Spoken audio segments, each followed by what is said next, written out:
I hit the button. We are live. Hello. We're live. Hello.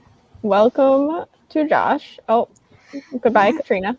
They'll be back. Oh no. It's okay. We got a few minutes before we're gonna actually dive in. So you can do emojis, but YouTube emojis are terrible. The interface is terrible. Yeah. Do they have a crab emoji on YouTube? Oh, you can.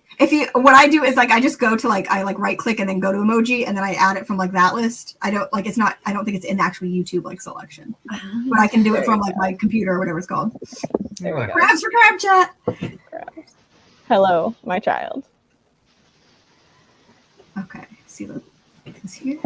Katrina's back. We're getting there, kids. We're getting there. All right. Since we got 3 people watching,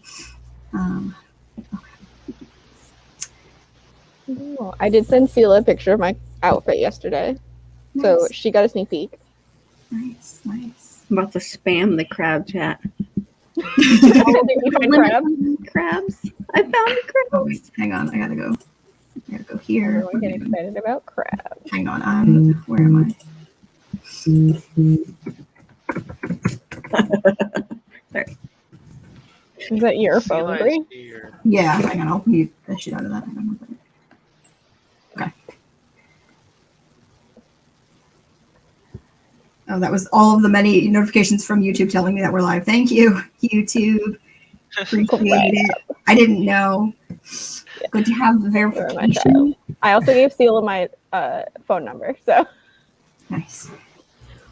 Did our tweets go out and everything, Casey? They should have. I'm still on out of context right now. Yeah, they went out. Okay, good. Okay. All right. So we will just chat for a bit, do our introductions while we wait for more people to arrive. So, Casey, if you want to kick us off with that. I will say, yes, we do cosplays every month. We do them for every single live show. Casey and I do them for every single live show. Sometimes we get these kids involved. Steph just now drew on her face 20 minutes ago, and it was beautiful. It was very impressive. It was great. We got to watch it happen in real time. So Master Squiggles. Yeah. Very squiggly. I got my degree in squiggleography. But yes, Casey and I do the cosplays for every single live show, and then after each live show, we post vlogs going over what we did for the cosplay. So this Marisai cosplay will be coming at you sometime this next week. The video's mostly edited, except for what I filmed today. So we're doing cosplay stuff. Yeah. Okay. So Katrina seems to be still having some problems, but we're gonna just do introductions and then go from there. So hello, I am Casey. I am one half of Books Before Death, which is where you are right now.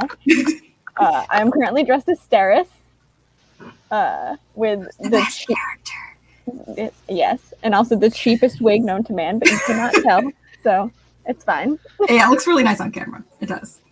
All that matters. Yeah. All right, I'm Brie. I'm cosplaying as Marisai. And I'm the other half of Books Before Death, which, as Casey said, is where you are now on this channel. We pretty much only post Cosmere videos at this point this year because that's all we're got the spoons for is keeping up with our crowd along. But I promise we will post other content soon. We posted other content before. One day we'll return to that. But in the meantime, all Cosmere, all crabs, all the time. That's what you get here.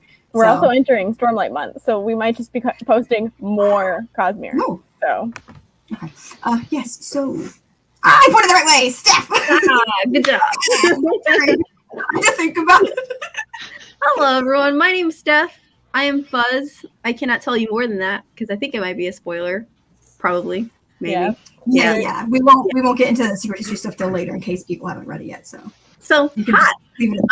My channel's Coffee Over Apples. Probably know that by now. That's okay. I do lots of things, mostly sci-fi, and then fantasy and horror and all that stuff. So yay! And I just finished this morning. Go ahead, Max. Hey, I'm Max from Max Reads. I read whatever the hell I want. Old stuff, new stuff, single book reviews. So it's up to me if you like sci-fi, horror, fantasy, and other stuff that you probably never heard of. Nice. Hi, my name is Spence. I'm from the channel Sphinx Reads. I read basically anything. My channel is misleadingly full of Cosmere right now because I'm participating here, but we'll be doing more middle grade content pretty soon here. On to you, Katrina. Ooh, everyone's doing so good with the pointing. I know. You know. If you think about it for a second beforehand, you can get it right. You just gotta think. It's the opposite. Right? We have months of experience now. True. That also helps. Yeah. Hi, I'm Katrina. You can find me at my channel, Katrina Ames. I am dressed up as one of the masked people, just in general. But I can't see, so we have my glasses on over the mask. Yep. And it sort of works. I might give up on the mask pretty soon. That's fair. That's honestly. And I read a lot of young adult fiction, nonfiction, middle grade books, and comics. Katrina, you're totally giving me Incredibles vibes, and I'm loving it. Yes, I feel it. I love it. Honestly, it's great. Okay. And yes, everybody's channels will be linked in the description down below. If you're for some reason not already subscribed to all of these lovely people, please go do so. They're all linked down below, so make sure you get that taken care of if you haven't done so yet. We'll still be here when you come back. It's true. It's true. We're gonna be here for a hot minute, guys. A hot minute. A lot to talk about. Okay. There's a presentation. Presentation. Yeah, Casey, if you want, before we start talking about bands in general, if you want to kind of go over the layout of what we're Yeah, gonna I'll do here, go over the everybody kind of knows what we're getting into here. everyone knows what they've signed on for. Hello, Angelie. Welcome to Being Alive. We're all also vaguely alive, so it's happening. Bree and I slept maybe 2 hours last night, so going great. But we got everything figured out. So right, the plan. So our plan for how this live show is structured, because we did say that we promised you guys that we would split it up between bands and secret history in case people couldn't get to secret history. So we're going to talk about bands exclusively first, and then we'll go into secret history, and we'll give you guys a warning before we start doing the secret history spoilers. And then we're going to do any questions people have, although if they're questions we're answering later, we'll wait until the presentation, but like plot questions basically for the books. Yeah. And then trivia, arts, memes, giveaway, that stuff, which we normally do at the very end, we're going to do right before the presentation this time. So then we're going to end on the presentation. We're going to end on our Cosmere 48 slides presentation. Of Cosmere words. So if you read Bands of Mourning and we're like, what the hell is investiture, identity, and connection? Or what are perpendicularities? We're going to give you everything so far. We're only giving information from what we've read so far in the Epilogue. So anybody who's fully Cosmere aware and sees what we're explaining, don't add more information in the comments because we're only going up to that point. Obviously, you will get more information going into Stormlight. More things come out. More things are explained. We're not going that deep. We're just going as deep as what you should know so far for what we've read in the Epilogue. We're not going past that. So you guys shut up in the comments. Yes. Hold your tongue. Hold your tongue.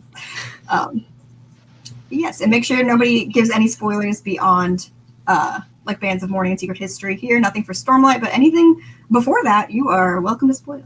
But we're mostly just talking about Bands of Mourning and Secret History, so don't get us off topic. We're mostly, because it's already going to be long enough. We don't need to go further off topic. Exactly.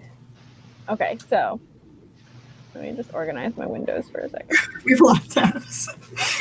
So many tabs open, guys. So many tabs. Okay. It's very in character for you, Casey, to be giving us the rundown of everything we're going to go through. Yes, Casey did the full summary for Bands of Mourning, and then I did the one for Secret History, so I'll talk you guys through Secret History when she's done with bands. Which I think mine is less long than Casey's. Casey's is very in-depth. I like to go very in-depth.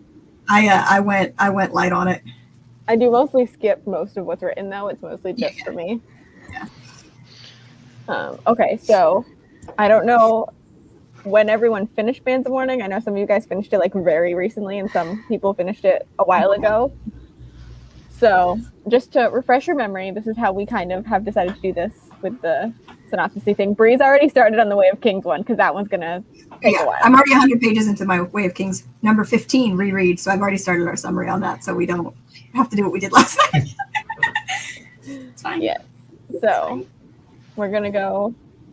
This is going to be so long. Anyway, do you just realize how long something's going to be? Yep, everybody buckle in. Casey, get us going. Okay, so we start off with a flashback of Wax and his sister, Telsin. I don't think we've actually talked about how people pronounce her name, but I just say Telsin. I don't know. I don't know what people are doing with their words. To be fair, I do pronounce things weird, but that one seems pretty self-explanatory to me. They're in the Terrace Village, and I just think this is just an interesting place to start it out with if you're coming back, we have like 3 hours to go. It's a sneaky yawn. I'm here though. I'm alive. Okay, so there's the terrace village. I think there's like some very interesting things like in here about like Wax mentally thinking things. Like obviously, I'm pretty sure he kills his first person in this like prologue flashback. We get him showing him murdering someone, which is great. He does that a lot. A lot. It's fine. All in the name of justice. But there's also some really cute things because he is also like a child in this. And so at one point he asks his grandmother if she can like command some of the kids to befriend him. It's the saddest and also like sweetest thing. And it's also relatable. I was that kid. Like I was also that kid. I don't have any friends. I feel for young Wax. I feel for him. And then you learn that 28 years later he's doing a raid on the morning of his wedding, which is just very Wax. Very Wax. On brand. And then we go into the wedding, and I think it's very ironic that they're getting married in a survivalist church. Well, Steris is a survivalist, like that's her religion. I know, but also it is ironic, especially with more information that we have now. Exactly. But yeah, and also they have little ash girls instead of like flower girls. They have ash girls, which I think is really adorable. Steris is quote about like, I just feel better when I try. Like if everything goes wrong, at least I tried, which is why she makes all her lists and stuff. And I just relatable. Love her a lot. The best character. And then there's a moment of Wax being like genuinely really upset that Wayne isn't at the wedding, which is just hits me. And then of course the water tower falls and floods the wedding. So that's the end of the wedding. That's the end of the wedding. The wedding doesn't technically officially happen. Water comes raining down and ruins the wedding. And then, because people were people, and if there was one thing you could count on, it was that some of them would be weird, which is a Marasai thought. Yeah. Which I love. And it's true. It is true. Correct. Yes. Oh yeah, you're in charge of comments while I do this. I got you. We get verbal confirmation that Marasai is like totally over her crush on Wax, which is nice. Yeah. This is also verbal confirmation about Renette having a girlfriend. Very important information for all of us. Very important information. And then this chapter ends with Vendel being like, what do you know about the nature of investiture and identity? Which is just a mic drop of a chapter ending. Like, oh, that word. That word is here. Then you have Wax getting home to his friends having taken over his house to talk about this, even though he said that he did not want to help. And you have a brief moment where Wax thinks that he's been shot over a dozen times, and I was like, dude, what? That's not normal. Chill. And then we have our PowerPoint presentation, which has inspired our PowerPoint presentation. Yeah. Theirs is all pictures, basically, as Vendel just like talks the whole time. And we're not going to get into it here because we're going to get into it later. But yeah, we're just not going to get. I was going to say we can give everyone like a basic rundown, but we'll get there. Basically, you learn a lot of stuff in that like brief chapter where Vendel just kind of lays out some stuff for you, some just straightforward definitions of some words. And if people have forgotten how straightforward it is, it literally starts with a metals chart and it highlights fortune, investiture, identity, and connection. Mm-hmm. So like getting into it. All capitalized, by the way. Yep. And then Vendel's happening. And this is where the bands of mourning are first introduced. And then to finally get, this is my dance. It's like the pause dance while you're looking for your next bit. Yeah. We're all just gonna start dancing. It's like when video game characters, how they can never just stand still. They have to be like moving slightly.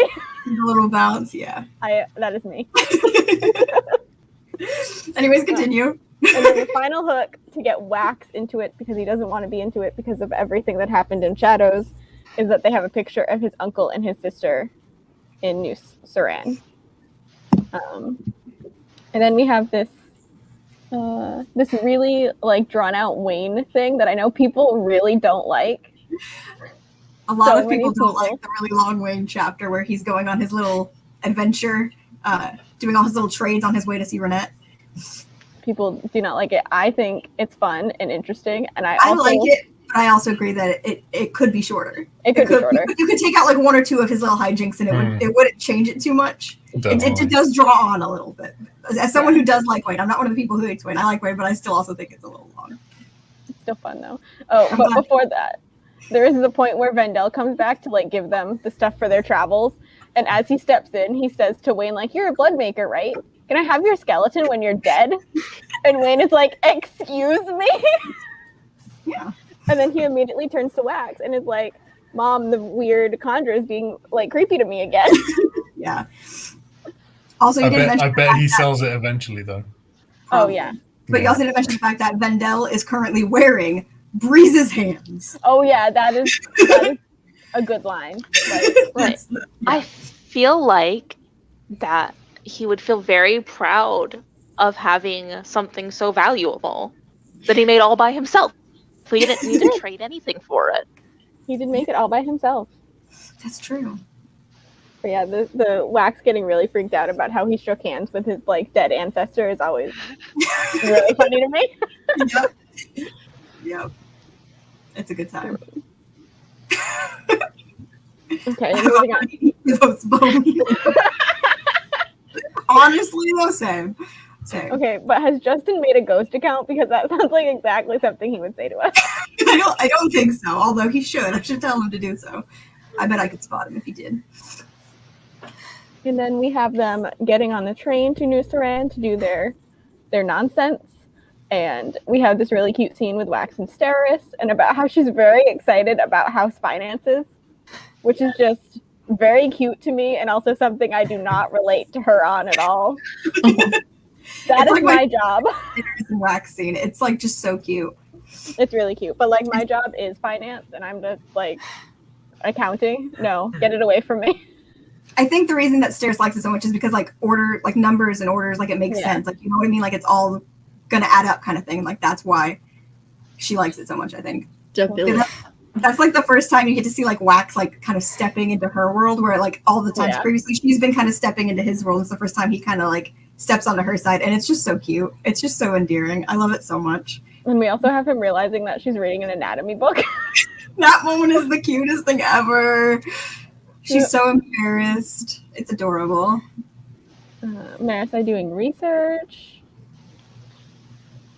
She walks in on Steris and Wax doing like the finances, and they're like got papers spread everywhere. And he's like, "I'm super into it. At that point, he's all competitive, and he's like, "Aha! I got 2 of the clips. I win!" Like, yeah, it's so ridiculous. So cute to see like he actually got into it too. Like he started. He was like, "Okay, I'll do it for her," but then he like got super into it, and I just love that.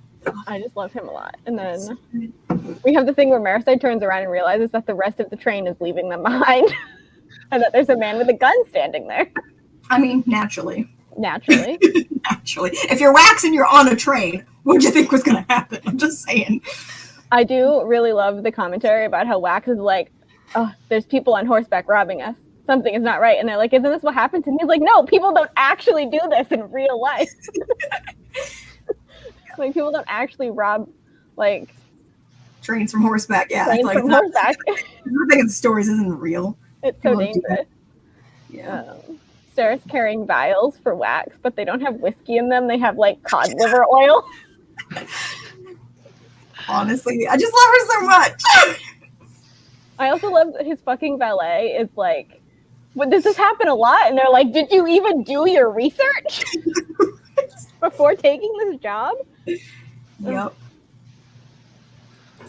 Correct. Exactly. There's also a great quote in... Yes, that is a good one too. Yeah. The cop was out to get him. That's a good line.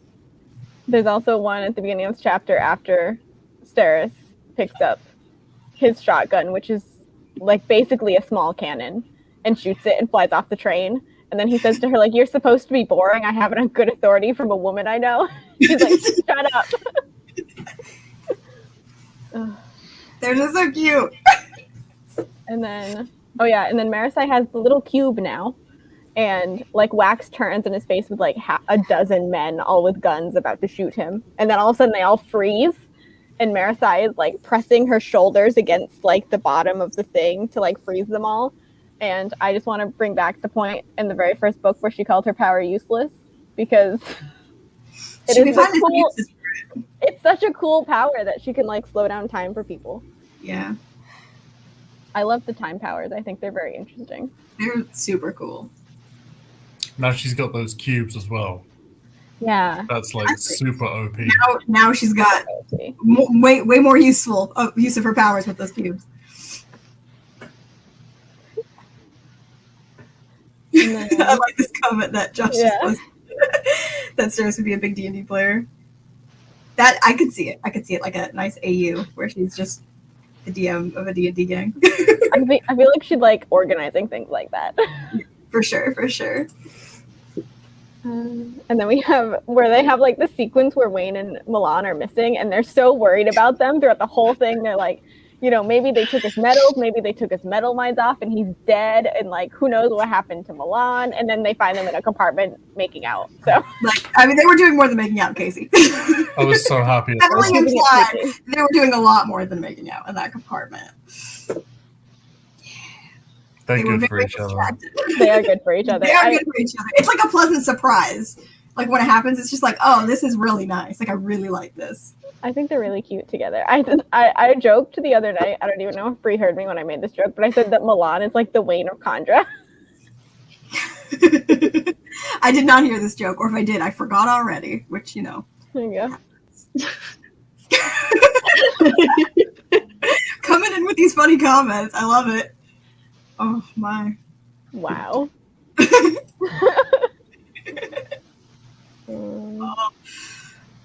I love the idea that Steris only does needlework when she has the overwhelming desire to appear normal. Yeah. Like she hates it with her whole being, but she's still doing it. Yeah. Have you ever been somewhere you didn't fit in? That describes my whole life between like Wax and Steris having that conversation. It's just real cute and real interesting. And then apparently Wayne reads books out loud to himself and does all the voices. And I was like, I want to experience that. That sounds amazing. Right? Story time with Wayne. Let's go. Yeah. And Wayne was doing Audible before there was Audible. Exactly. The OG. No, Wayne's doing graphic audio. A movie in your mind. A movie in your mind.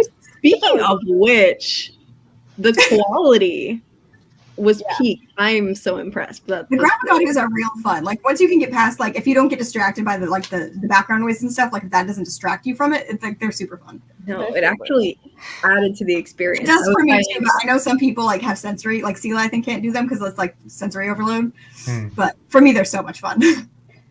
And they have such good voice actors for them. Like I don't always like the voices for the characters, but like they're doing a good job regardless. There was a lot of anime voice actors that I recognized. I was like, oh, I know that voice. Oh, that's interesting. Interesting because any repeat Cosmere characters, and like even not repeat Cosmere characters, like a lot of people who do the Cosmere voices will do them in other books too. Like we'll do other characters in the Cosmere. So they like tend to spread around the Cosmere cast for the graphic audios. It's really cool. It makes sense though, because like they want really good voice actors, and those would be the really good voice actors probably. So yeah, those are like the people who know what they're doing.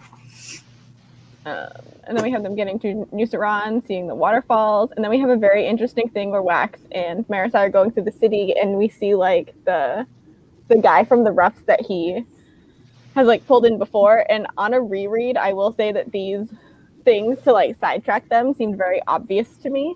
And I don't know if they did to people reading it for the first time. These like the train robbery and then the guy hanging out there that like they brought in to like try and distract him, if that was super obvious to you guys the first time. But I mean, it also doesn't take Wax long to figure that out in his like own internal monologue that like these are distractions, but he still wants to like go after them. Like he doesn't figure out that they're distractions. He just is not following them. Well, like I'm pretty sure he does at one point like realize that they're distractions, but he doesn't for a while. He does eventually though. Yeah, he does eventually. But yeah. Like he has that internal struggle of like I should not follow them even though I want to. but I need to go on this. I need to go on the correct mission. That's what I'm already doing. Yeah. I felt like it was like pretty clear it was distractions just from the line that people don't actually do this. Yeah. Like it's a very convenient thing that this Exactly. just happened to happen to them. I love the thing that Wax says, like, a coincidence, and I'm like, dude, nothing in your life is a coincidence. Shut up. Definitely nothing in the Cosmere. Exactly. Maybe like one exception, but like we don't even know which one that is. There's also a moment where Wax says to Marisai, when they're talking about suits, they're like, you know what he's doing? And Marisai's like, no, and neither do you. Like, they don't know what he's doing at this point. Like, they really don't know what he's up to, what he's looking for. Like, they know some of the, like, things, but they don't really know what he's up to. Which I think is really funny that Wax is like, we know. And she's like, no, we don't. Shut the fuck up. And then we have the scene with the hotel owner. I don't know why we both love this scene so much, but they're very sleep deprived and they're just like going back. It's a very good like comedy scene, like when they're all just like running around and the older woman is like, what the hell is going on? Yeah. It's so good. It's like what's like Wax's line about the windows is like, do these windows open? No, and it just like breaks the windows open. Yeah. Like, they do now. Like, and like Sarah's just giving the like innkeeper her list and being like, here's a list of all the things that could go wrong, so you can plan for them when we might blow up your hotel or whatever. Like, yeah, just it's like so much stuff happening. Doesn't like Milan like have a bag of bones and she's like, don't destroy my skulls. Like, there's so many different lines being thrown out, and this poor innkeeper is just sitting there like, what is happening? Yeah, there's like a point where she's like reading through the appendix of the thing and she's like, cattle stampede through the lobby, and Sarah's is like, that one's very unlikely. It's very unlikely. I just love Sarah so much. Like, it's still I just sympathize with the working class of this world so heavily. Honestly. This poor hotel woman does not deserve this, but it is pretty hilarious to read about. I mean, there is also like moments where like Wayne just straight up insults her to her face. So like she really didn't deserve all this. No, she really didn't deserve this. I do love that he keeps saying things and she keeps responding to them, and Marisai's like, I told you to just ignore him. He's like, don't engage. Don't engage. Don't engage. And then we have Milan coming out and like being like dressed as a man, and they're all unsure how to react to that, so they turn to Wayne and he just kind of like shrugs like whatever. I mean, it's clear distinction. She's not dressed as a man. She is a man. Condra body. She is in a man's body at that moment. She's and they're all wearing just like, man bones. she's wearing man bones. bones. Exactly. That's the way to put it. She has got man bones on. That does not sound good. I love it. I love it so much. And then I'm going to tweet. Okay. And then there's one of Brie and I's favorite phrases, which we say a lot.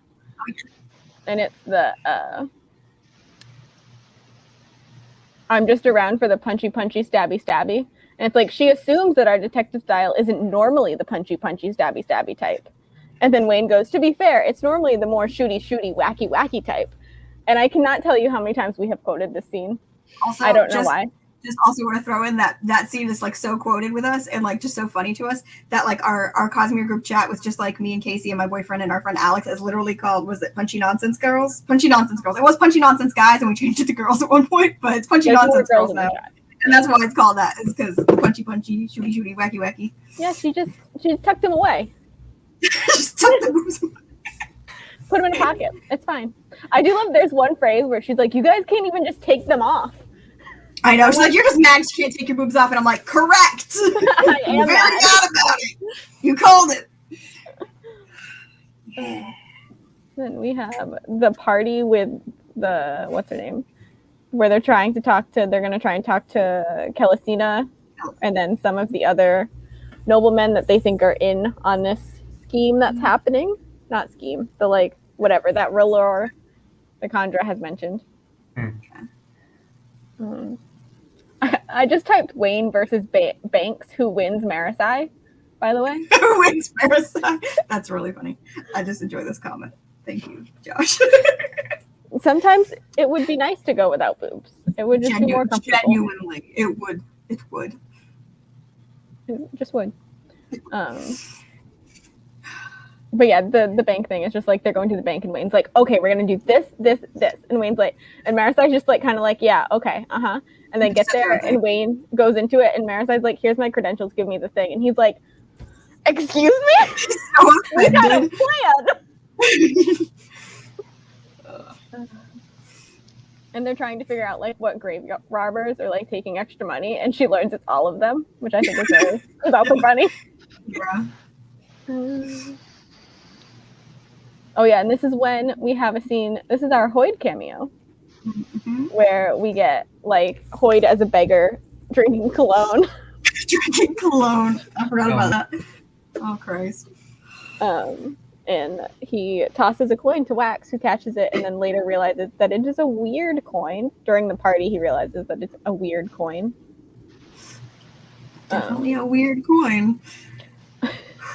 I have a very weird comment about the scene too. There's one moment where Steris is trying to defend Wax by saying he's only killed 100 people.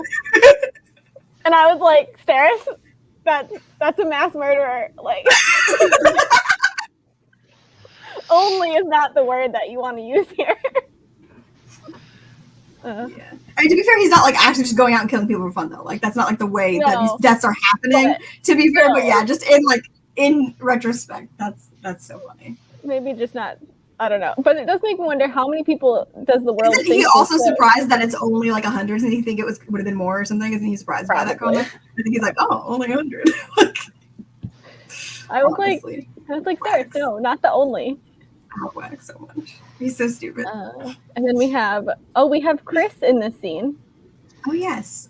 For those who did not read White Sand, gonna go ahead and tell you now.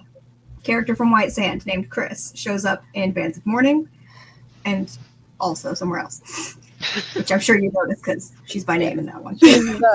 But just from that one scene she showed up in Bands of Mourning. You loved her. She's my favorite Cosmere character. Honestly, she's amazing. Josh is gonna be so happy to hear that because I think she's also Josh's favorite Cosmere character.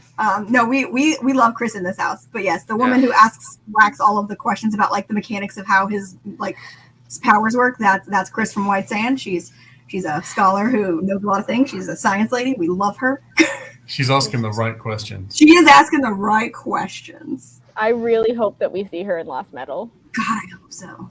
And Naz as well. I hope we see Chris and Naz in. Does Naz appear in Bands of Mourning?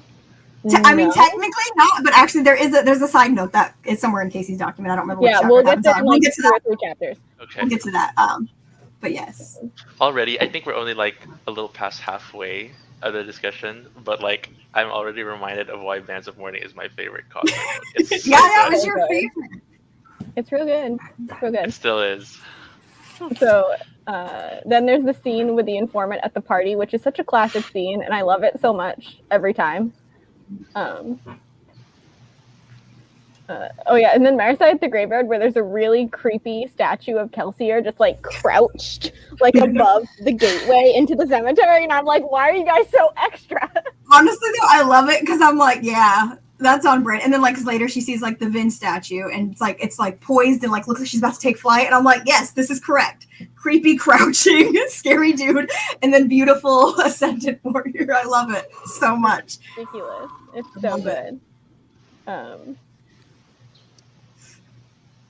Also the informant's like subtle way of saying that like he needs to be paid, while also foreshadowing like so many things in just his like little speechy thing about how like people aren't asking the right questions and they're not paying to explore the right places, like to go past the roughs and past the sea. And I'm like, yes, they're not, are they? Yeah. There's also the quote, personally, I'm curious to find out how many lives the Basin's first civil war claims, which is a hell of a line. Yeah.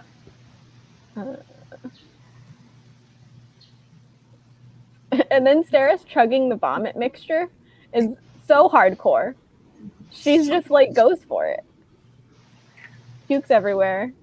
She doesn't even like hesitate. She's like, oh, we need a distraction. Good thing I brought this. Chug. Like, doesn't even explain it to Wax until after she's chugged. I just fucking love her. It's so good. Like, and she also like cares so much about her appearance. Like, yes. Like that line that like Wax is like, this is going to completely humiliate you. And she's like, well, I'm trying to get better at like not caring so much what people think of me. And this is just going to be a lesson in that. And I'm just like, and then she vomits everywhere. Just like so eloquent. Like, and this is just a lesson in that. It's such a good scene. She's just so great. Like her entire everything at that party with Stairs is beautiful.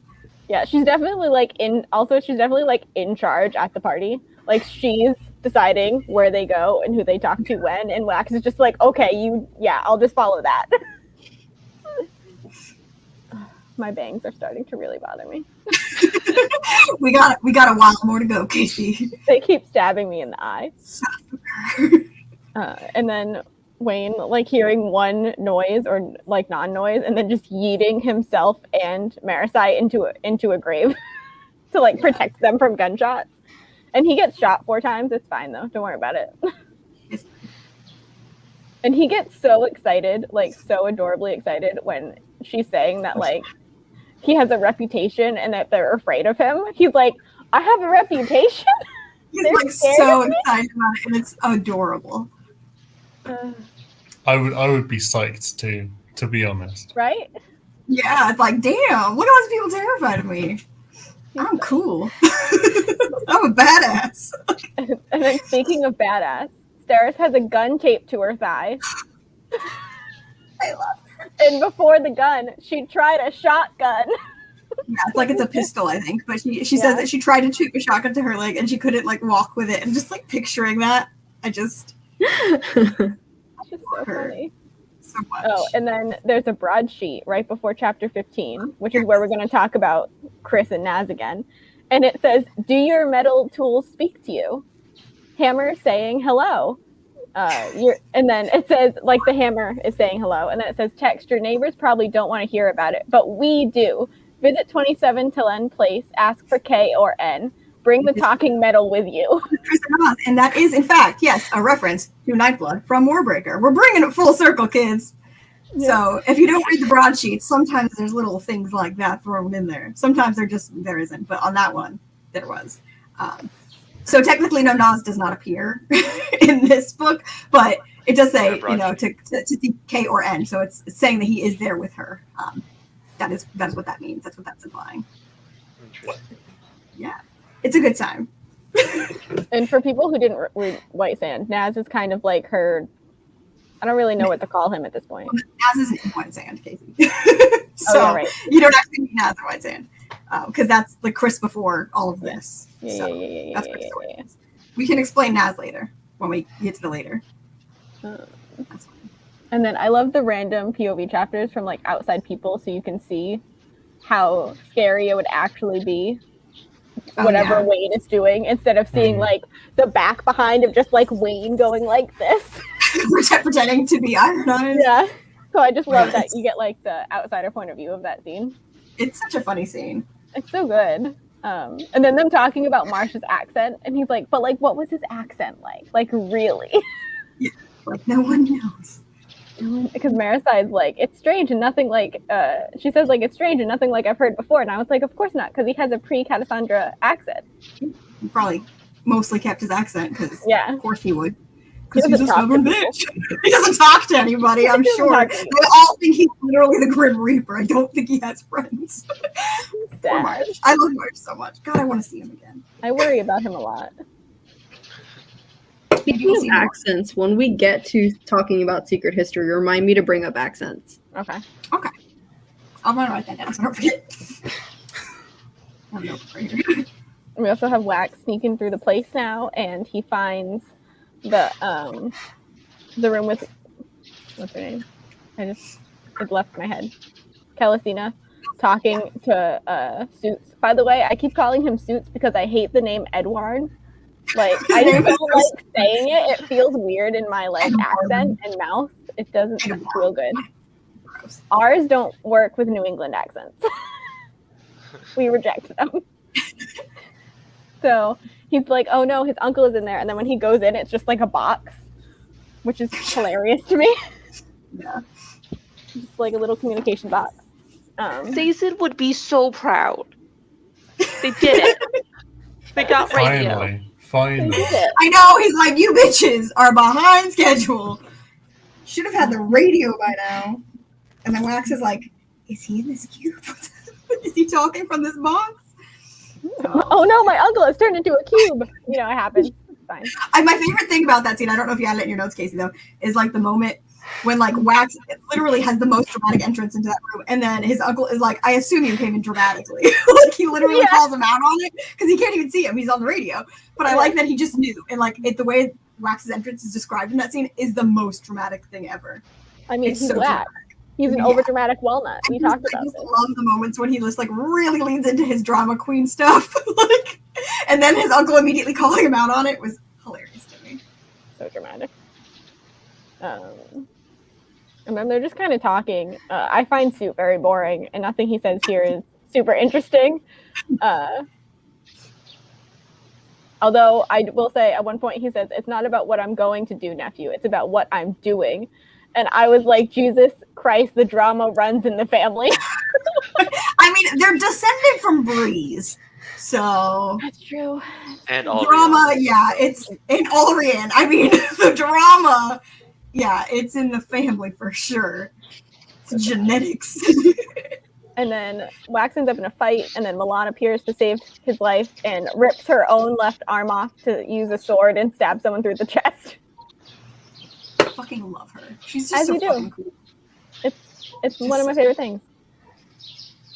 And then Steris' reaction to Wax getting framed for murder is she just says bother, and that's all. That's her only reaction. My favorite thing. She's like not even because it's on the list. It's on her list. Remember? It's on the list. She's like bother.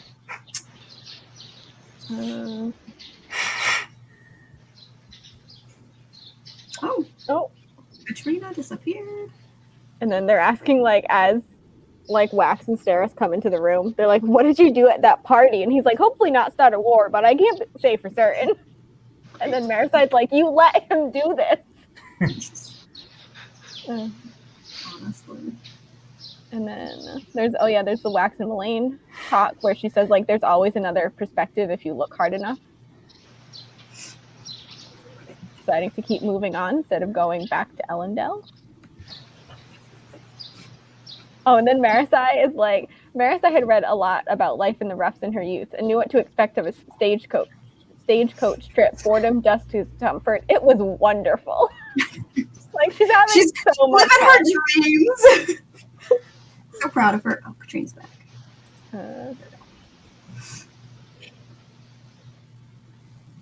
And So then speaking of Marisi, go I for just it. noticed that Bree, you have a very similar costume as Marisi in the cover for Shadows of Self.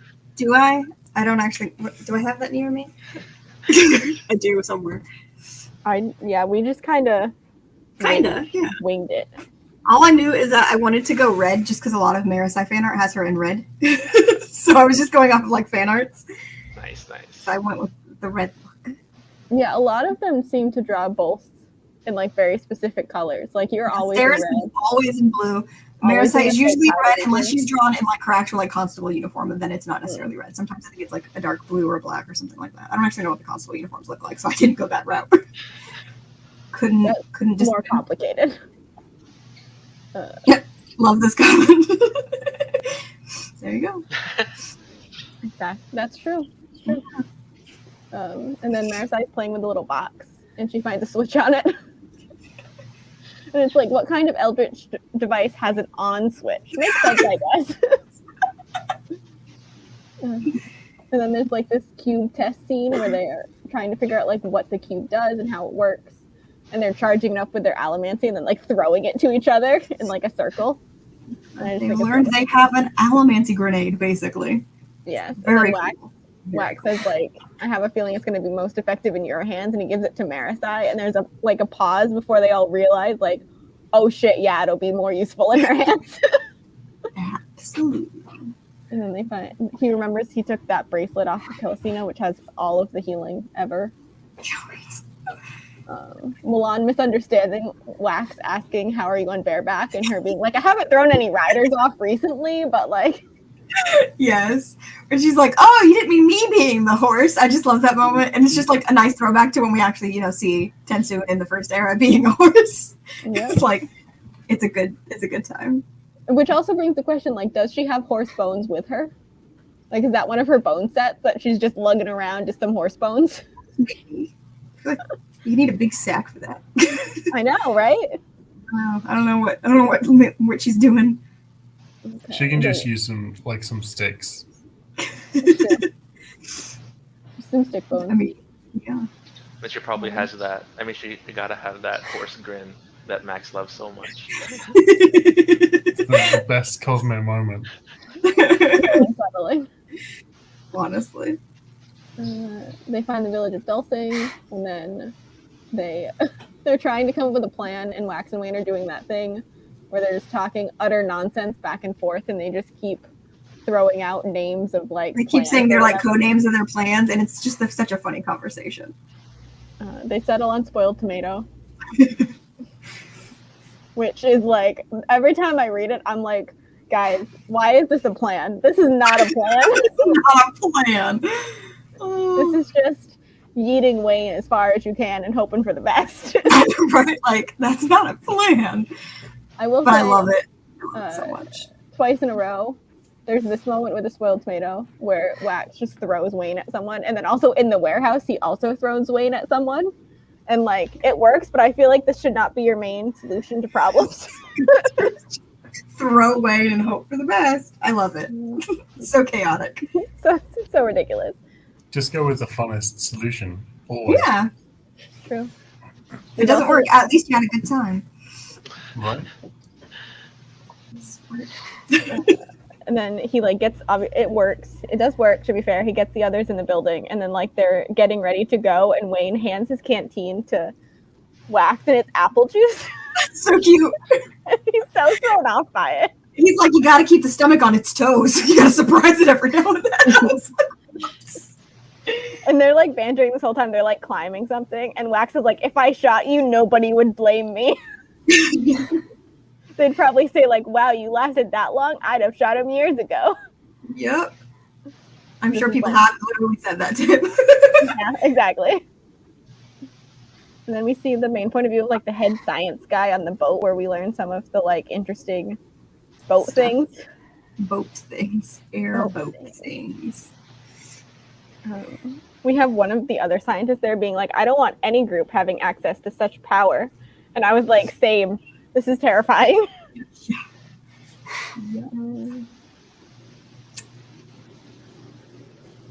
And then we have like they have split up at this point with the girls and the guys going in separate directions to figure stuff out. And Marisai and Milan are trying to get something, and they find a cage with a guy in it with a mask on, which is We found where the we tree. pick up Alec. We love Alec in this house. We do. He's great. Katrina is Alec. The mask. Alec We the also- Incredible. Exactly. We also get Wax seeing Telson, and then like just going to just run in, guns blazing, and Wayne is like, hold on, wait a second. And then like, wait, why am I the voice of reason here? Yeah. This is Like, not that's correct. when you know you're not acting correctly. The ending for this chapter of the summary just says the shooty part of the evening begins. Yep. A lot of shooty in that scene. I mean, it's a lot of shooty. Maybe. It gets real shooty up in there. He also like puts Telson at like the top of the ship and is like, stay here, and then leaves. And I was like, dude, no one you know would stay there. Like, why are you expecting this to work? The only person who would listen to that command is Steris, and you left her outside. But also, I don't think Because she would in stayed that there because she situation. listened. Yeah, I don't think she would in that situation. She'd be like, no. Well, I mean, it was Protect like out of range of the fire, so like of the shooting. So it was like that was a good place for her to stay because he was going to come back and get her. me. And then It needs more shooting. I don't know if it needed more shooting. It's a I lot don't know. of There's shooting. a lot of shooting. There's like Just more shooting. so many shootings. And then and Milan is just absorbing bullets into her flesh, which is very badass and fun. Yeah, she's so cool. And then Alec leads them to the ship to try and like get them out of harm's way. And then, now I said this is the wacky portion of the evening because now Wayne is starting to just go to town on people. And Alec is like leading them into the thing. Oh yeah, Marisai's been shot and is not handling it well. No, it's a good time. And then they're in the air, which is really fun. They're flying. Yeah, it's an airship. It's an airship. So cool. They immediately pick up Steris and supplies, and then in this. Oh, I do want to know: did people trust Telsin, or did they doubt her immediately? Oh, doubted immediately. Me too. Pretty obvious. Yeah. Yeah. I didn't know how to feel about her, honestly. I was just like, oh, she's here. Okay, whatever. Right. I was like, the first time I read it, I was like, why are we trusting people outside of our group of people? Like, we do not know her. She can't sit with us. She can't sit with us. And also Milan then patching Marasai up and taking a bite of her to replicate the skin, and then being like, you did what? You ate me? And she's like got her goo just like all up in the wound hole. It's just like so interesting and weird. There's a lot of weird kind of stuff happening. Super gross. Like if I was Marasai, I would also be like, why? Why? But also she's in less pain and alive, so like. Yeah, I mean, you know, get it done. Get it done. And then we finally get to speak to Alec, learn his name and everything. And then we get this exchange, which is the sovereign was our king from 3 centuries ago. He told us he was your king first and your god. And your god. The Lord Ruler, he died. Yeah, he told us that too. And I'm like, dude. I love that exchange, especially when you like know who they're actually talking about. Because it's just so funny and dramatic. And I love it. It's just so stupid. I just have a lot of like, oh, you're giving me a headache here.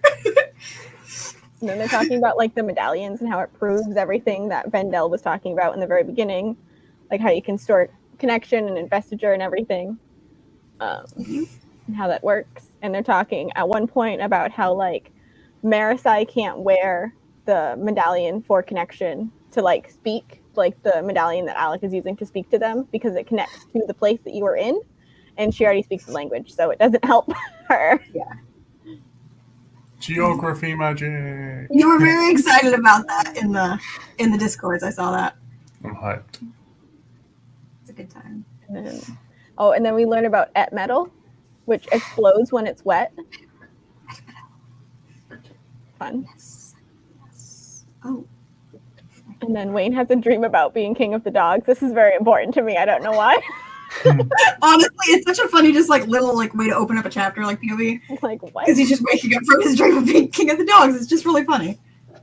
And then they get to the temple, and I just love the small detail of Marasai and Wayne like tripping out of the thing into the snow and like struggling to it, and Wax just like floats over, and Wayne's like, that bitch. Yeah. Yep. And then Wayne's trying to like tell Alec that he's also an Allomancer. And Wax is like, no, he took the medallion off. And he's like, you should worship me. You can call me your highness. You know, it's like all these things. He just goes on the speech. And it's like, yeah, he can't understand. And he goes like, well, when he gets his brain back, someone tell him I'm a god, all right? And they're just like, will do. It's just really funny. I just love Wayne. And then we have the statue with the guy in a long coat holding a spear and a spike through one eye. I wonder. Wayne immediately steals the head of the spear. No one is Immediate.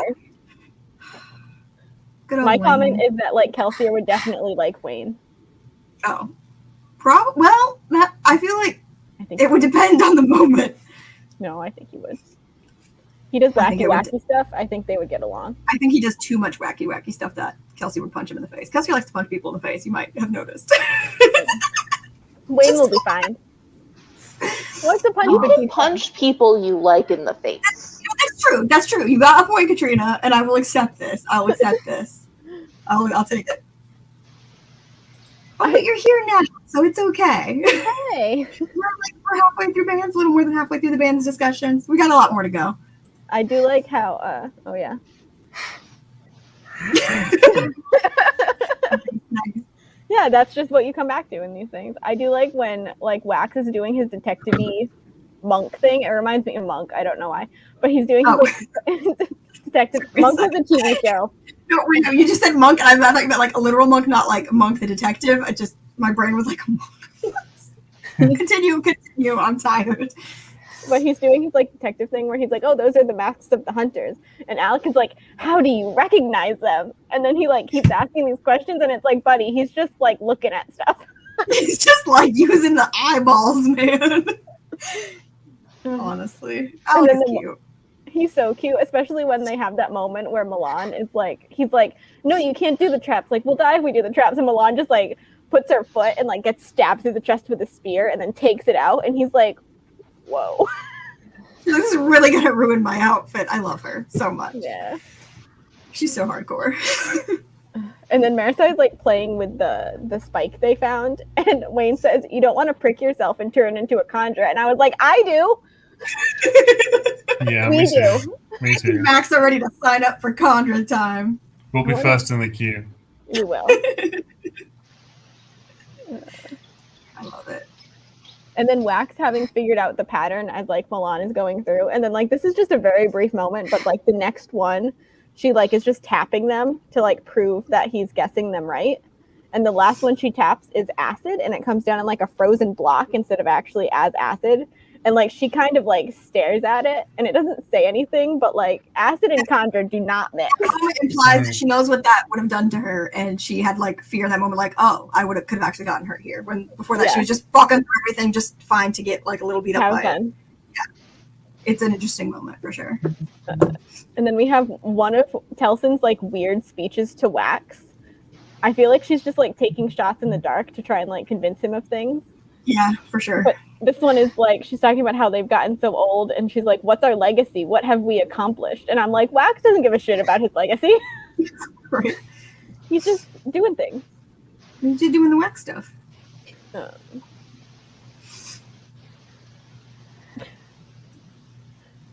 This is when I started getting just so annoyed as I was writing this with Suits talking. I was like, just stop talking. I don't care. Because Casey and I were gonna hang out when Casey was working on this, because I was working on the secret history stuff, and Casey just kept being like, God, I hate Suit so much, he's so annoying, I don't care about any of this. And I was like, you could just skip over him, nothing he does is important, really. He's like, I mean, not that important. He's just yeah, he's just like a very like stereotypical villain, and he has very stereotypical like evil speeches of evil. He's literally like twirly mustache evil character, you know. It's like he did the bill for that. Just right on the nose. Shut up! Just punch him in the face, please. Make him stop. Oh, Josh, I'm sorry you missed the Chris chat, but it's okay. We're gonna talk about Chris again. Don't worry about it. We're gonna talk about it more, so you're fine. We'll come back around to Chris. He does say one thing that I think is very interesting, and we're not gonna talk about why I think it's so interesting until we get to Secret History. But the quote is, "The difference between good and evil men is not found in the acts they are willing to commit, but merely in what name they are willing to commit them in." So that's terrifying. It's very chill, very low-key, very chill. And then they find the like thing with the shattered glass box, and they all turn to Wayne, and they're like, "Why are you looking at me?" And they're like, natural reaction. Yeah, they're like, clearly you got in here before us and already stole the bands. It just had to have happened. And then Telson shoots Wax 3 times, and he falls in a pit. Marisai reacts very fast and shoots a Suit, but misses.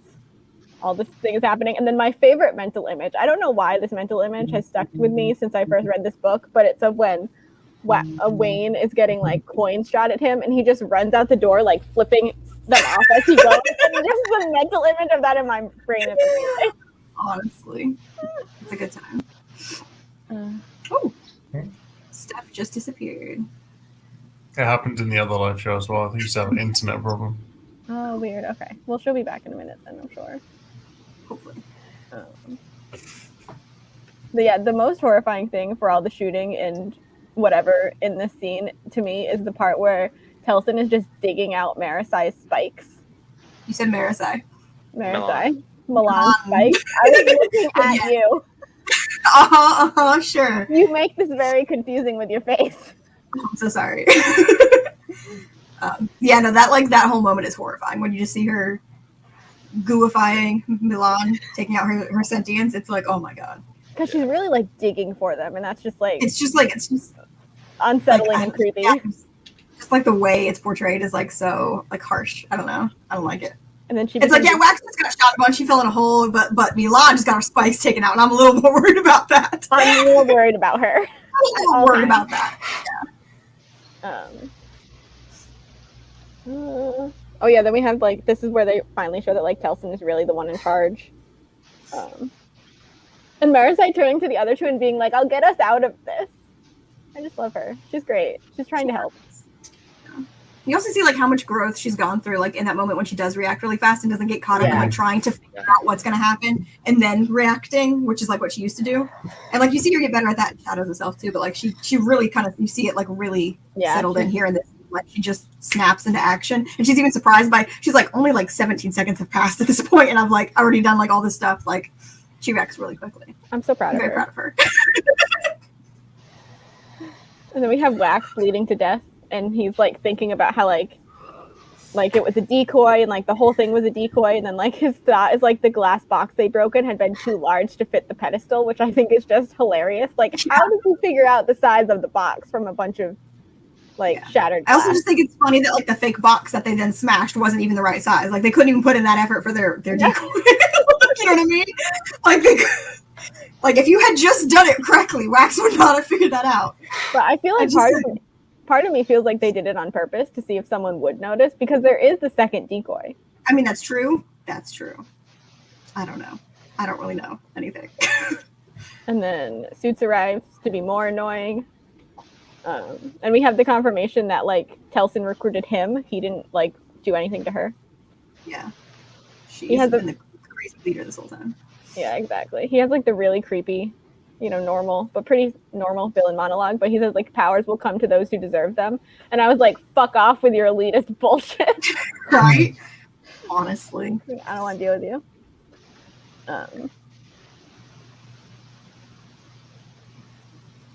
And then like Wayne getting there is like Wax is like still like just laying on the floor bleeding out, and Wayne's like, I can't do this without you. Really hits hard. Yeah. And like because like Wax is like, well, yeah, you can get out of this, and he's like, no, I don't mean this, I mean like life. I can't do life without you. Like he like, it's just so emotional. It's so emotional. Wayne gets a little dark after that. I love Dark Wayne, by the way. Honestly, I'm concerned about what we're gonna get from Wayne in Lost Metal, but we'll get to that later. I'm so excited. We're gonna go Dark Wayne. Oh yeah, and then Wax dies. Just yeah, he does. It's like for 5 minutes. He's fine. But Wayne's thoughts are like so heartbreaking about how Wax was like the only one that believed in him and like encouraged him, and how like the rest of the world could like fucking burn. And I was like, I love this. Yeah.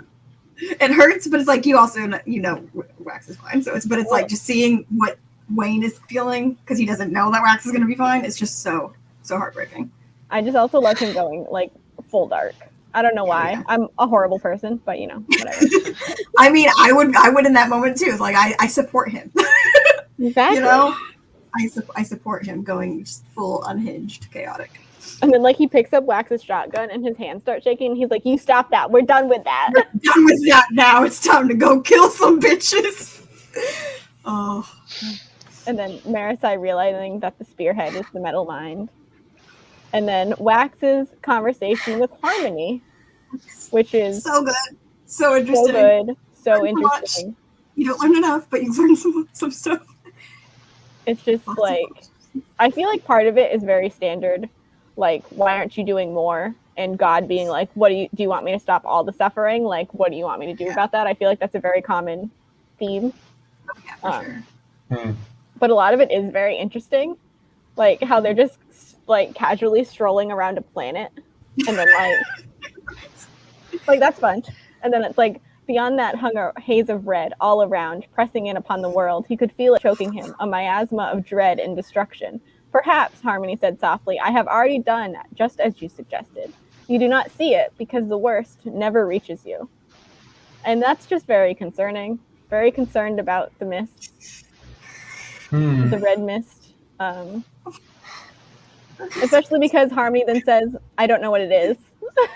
Yeah, he's like, I don't know. I can't tell you what it is that this is what's coming. I can't tell you because I don't know. It's like, scary. Oh, God doesn't know. That's not good. Like, if God doesn't know, what the fuck is anybody supposed to do? There is like the point where he says like, aren't you omniscient? Don't you see everything? And he's like, his answer to that is so interesting to me because he says hardly, but I believe that parts of me could be. It doesn't make any sense. It won't until I make it do so. I was like, Harmony fucking chill. Like, he's like, parts of me could be. but it won't make sense until I make it do so. And I'm like, what? I love it. I love that line so much, but I'm also like, what? It also What does that really mean? reminds me of I don't remember which Mistborn, the original trilogy where one of them goes like, Mistborns need not make sense. That's that kind of happens- what it reminds me of. Happens in 2 books. Oh, That yeah, line comes yeah, up. yeah. That this morning that makes sense. That happens twice. It reminds me of that like sentence. Yes. Vin says that, I think, both in Well Ascension and in Hero of Ages. It's Okay. beneath us, she says. And then Harmony giving him the choice to like go beyond and then or go back. Mhm. And Wax saying like that hand is duty, and he's like, no. Although you have always seen it, duty or freedom, burden or adventure, you're always the one who made the right choice when others played, and so you resent it. And then the line that always makes me cry, by the way, is right before he leaves. He says like, did she come here when she passed? And Harmony says like, she asked me to look after you. And I'm always just like, I'm gonna cry. I'm gonna cry. Yup. A lot of feelings. And then Marisai has found the things, is doing a flying thing. She's flown away. Everything is happening. She's like Iron Manning all over the place, just fucking shooting off with all Whatever. the power. And then Honestly, it's such a mental image. it's such a mental image, and like the mist is coming out of her, which is very cool. Like I love how it's described. But then like she heals Wax. Well, like she gives it to him to like heal himself, and it's like, do what you do best, Wax, William, Ladrian. What is that? Break things? Break things with style. Such drama queens. I'm like, you guys are literal dorks. Like the world is in danger. It's gonna be longer than that because we still have to do secret history and our presentation. Buckle in, Seema. We're going a lot. Going deep, and then also just chatting after each portion. I'm trying to go as fast as I can, but also making sure to pause so you guys can jump in if you have anything to add. Yeah. But then Wax is holding the power, and like there's a moment where he says an odd voice in the back of his mind whispered, they're all the same. Metal, minds, men, all the same substance. And it's like, he's having a time. Exactly. I will say, Wayne shooting Telson in the face gave me great joy. I added the comment because I am a horrible bloodthirsty bitch, which is true. That's just who I am. And then Marisai thinking about the power is very interesting to me because she thinks like, yes, the light was gone now, but oh, what a joy it had been. It's like such a different character reaction to so many other characters, like giving up that power. Yeah. Also, Like the fact that Vivian. like after when she holds the power, like she's like, yes, this is great, but now I realize that's not what I want. That's not what I want to be. I don't want to be this. Yeah. And like she's completely content to give it to the person who should wield it at that moment. Like I just love that. Like I'm just so proud of her. Like she had literally like all the power in the world, and she's like, not for me. Just She did a amazing. Vin. She did a Vin. She did a Vin. But a good Vin. She did a good version. Not a bad Vin. Not Not a like bad killing 300 people because you're having like a mood swing Vin. Like, you know, the good Vin where you give up the power. Although you shouldn't have given up the power. Just fine. Don't worry about it. It's fine. It's fine. We're past that now. We're past that. And then like Wax is fighting his uncle, and he's like, "No Allomancy, I win." And Wax is so dramatic. He's like, "You forget, I'm not surprised. You've always hated it. I'm a terraceman." My second power. Oh my god, I love him. I love him so much. And then obviously He's so he's so dramatic. It gives me so much joy. he might be the most dramatic Cosmere character. Like honestly, he could be. Like there I couldn't agree. who do you think is more dramatic? Because Dalinar. no disagree. Oh, you Dalinar haven't has- even gotten there yet. He has dramatic moments, but not like this. That's true. Wax is more like constant drama. Yes, like he's constantly putting on a dramatic show because he wants to be dramatic, and it's just. I Anyways, feel like this is a tangent. Let's go. I just feel like his internal monologue is like the narration of like a adventuring novel. Like that's his internal. Yes, that is because he's like, I'm on an adventure. Time to pose dramatically. That's what he does. I love him. He's so ridiculous. He's so ridiculous. And then I love him. the first thing they do is give Milan her spikes back, which I am a fan of because that's very important to me. Yep. It's like, as you're waiting for it, you're like, okay, can we get the spikes back in our goo queen, please? Like, Because the good queen her spikes. let's get her back to sentience. Thank you. And then Marisai discovers hot chocolate and loses her mind. And then they're like trying to have this like discussion of like who gets what, and they're trying to do like a trade deal and stuff. And Wax is just terrible.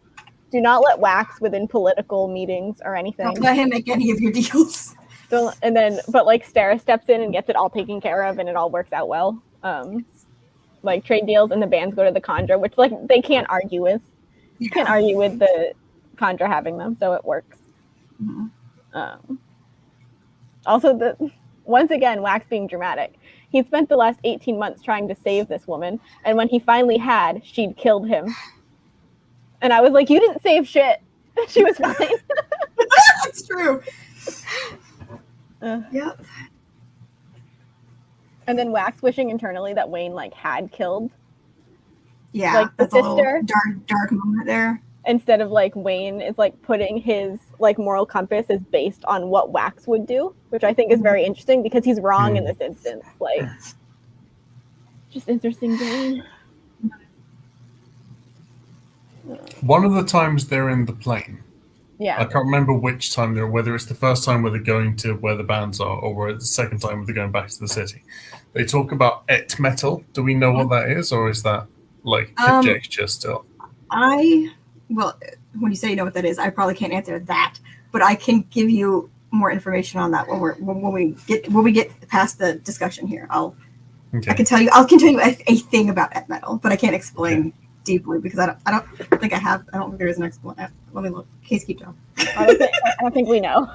Yeah. I mean I can say the one thing, but I don't know if there's more than that I even know, let alone could say. So yeah. And then they get back to Ellendale, and Alec takes his mask off and offers it to Marisai, which gets very strong reactions. And I'm very curious as to like what that means in their society. We're not really told what it means. And then Arendelle wants to talk about what happened, and Wax's parting line is just like, ask me sometime about the conversation I had with God the last time I died. And then he just leaves. Drama queen, I'm telling you. The most dramatic. Mic drop. Exactly. It's beautiful. And then we have the epilogue, which has 3 scenes in it, and they're all the most. The most is happening. So I'm going to go through them really quick, and then we'll talk about them. So the first one is Marisai doing research, talking about how she's been looking into things, and the quote is, "Tales of men with red eyes who visited in the night." She added the stories to her file of research about Trell, the ancient god that people were somehow worshipping again. A god that had crafted spikes to corrupt the Khandra palm, and whose name was on the lips of many of the prisoners. And then we have Suit in jail, and a man walks in. You could tell them by the way that they walked. Never a stroll, never leisurely, always fast, determined, purposeful. Of course, the softly glowing red eyes were another sign. The set had faceless immortals of their own. And then, skipping a little in that conversation too, recent advances have made civilization here too dangerous. Allowing it to continue risks further advances we cannot control. And so we have decided to remove life on this sphere instead. Thank you for your service. It has been accepted. You will be allowed to serve in another realm. But the creature engaged the explosion device, blowing itself and Suit to oblivion. That's fine. I'm sure that's fine. That's very chill. I'm sure it's fine. Suit just got pruned by the TVA. Wow. Oh, Brianna just popped out. We're losing people. We're losing people like and then the final scene is with Wax and that coin, which he has figured out was a copper mine, which he taps and gets a scene, like a memory from a point of view of someone, because that's what copper mines do. And it's a man walking into like the frozen village, the southern Scadrials, when they first froze to death. And it's all very, whatever. And then that arm lined with a network of scars layered atop one another as if made by scraping the skin time and time again, the haunting word he'd spoken echoed in Wax's mind: survive. And so I just can't. That's how that book ends. Still to this moment, like I hear that and I'm just like, it gives me chills and I'm like, why? what are you doing, buddy? Anyways. Yeah. Whoever wants to start shouting first besides Bree, go for it. Yeah, anything you want to just discuss in general about the book? Are the things with red eyes robots? I don't think so. I don't think we have much concrete information on them, but I think it's like implied that they might be like warped Khandra or something. Because there's a line that it's like they have like faceless immortals of their own is a line that they say. So I don't know if that's the same thing, but yeah, we don't really know what they are. That's my thought. Yeah, I don't think they're. I mean, they could be. I don't know. I don't think they're Kandra at all. So I reckon that because they said to the sorry, go on, Casey. No, I was just gonna say like I don't think they're Kandra, but I think they could be like trying to become Kandra. Yeah, I think it's related because of that line that we have faceless immortals of our own. But I don't necessarily think that the people with the red eyes are that. Just I think that those two things could be related. Is what I'm saying. I reckon that the red-eyed things are possessing bodies rather than turning into them. That's what I was saying. Because they know about the realms, because they said to him, "You're serving another realm." I reckon they found a way to come back from there into a physical body. I will just say that that's probably not impossible. I mean, we kind of know it's not impossible by that last scene there happening. Yeah, no, that's but yeah, we don't have any concrete. That's my guess. Isn't it fun for you guys to be at the point where you can say what your guesses are, and I'm like, I don't know. Here's my guess because I don't have the answers because we don't know anything past this. Isn't that fun? That is fun. I love it. And I reckon that metal is either sodium, potassium, lithium, magnesium, or cesium. Okay, so I will say I did look up some WOBs on it because people have asked about the chemical like reactions of it and stuff. And I will say the one thing we know that's been confirmed outside of text of what et metal is. So I don't know how much of the broadsheets you paid attention to, and I don't even remember which broadsheet or which book it's in. But in one of the broadsheets for one of the books, there's like a little. Do I have it tabbed? Honestly, it would be nice if I could just read it off. Anyways, it's like a little article about asking, like I think the title of the article is like asking if Harmony has a medal because the previous gods had medals that were like god medals, and like in the little article, it's literally like has a quote from the Lord Mistborn, and it's like having has seized a medal. It's like spooks weird speech, you know. Anyways, et metal is confirmed to be harmonium, and that's like the only thing we know about it. It is his god medal, and the one thing that Sanderson said about it being so unstable is because it's the two halves of him not meshing well because he's holding the two different powers, so it formed in a weird way. But a lot of people who were asking about it kept comparing it to like cesium. I don't know how to say that. But yeah, I'm not finding like any actual like. I don't think he's given any actual. He does say like it's kind of described as like a super cesium or whatever. But in world, I don't know like what the actual like alloy combinations be, other than the fact that it's like basically mixing the two previous god metals into a new god metal. Am I gonna assume that it has a counterpart? God metals don't necessarily have a counter metal. I don't think. It is. I don't think the god metals do. It's from the god's power. Yeah, it's like yeah, I guess that's how you would explain it. Like it forms from the god's power. Like so, it's not like the normal metals that would have like an opposite. Yeah. So that's all I can tell you. I think about that metal. We don't really know much about it other than the fact that it is in fact confirmed to be harmonium. Yeah.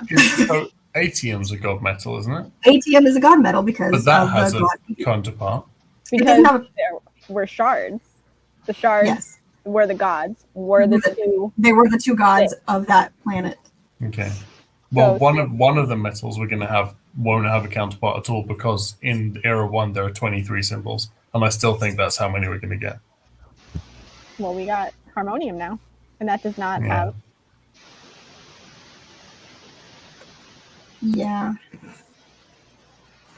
Yeah, if there's like a different alloy of it, we don't know about that. But there's no like direct counterpoint to harmonium because he's holding both of the powers. Yeah, like they're literally, I don't think could be for harmonium.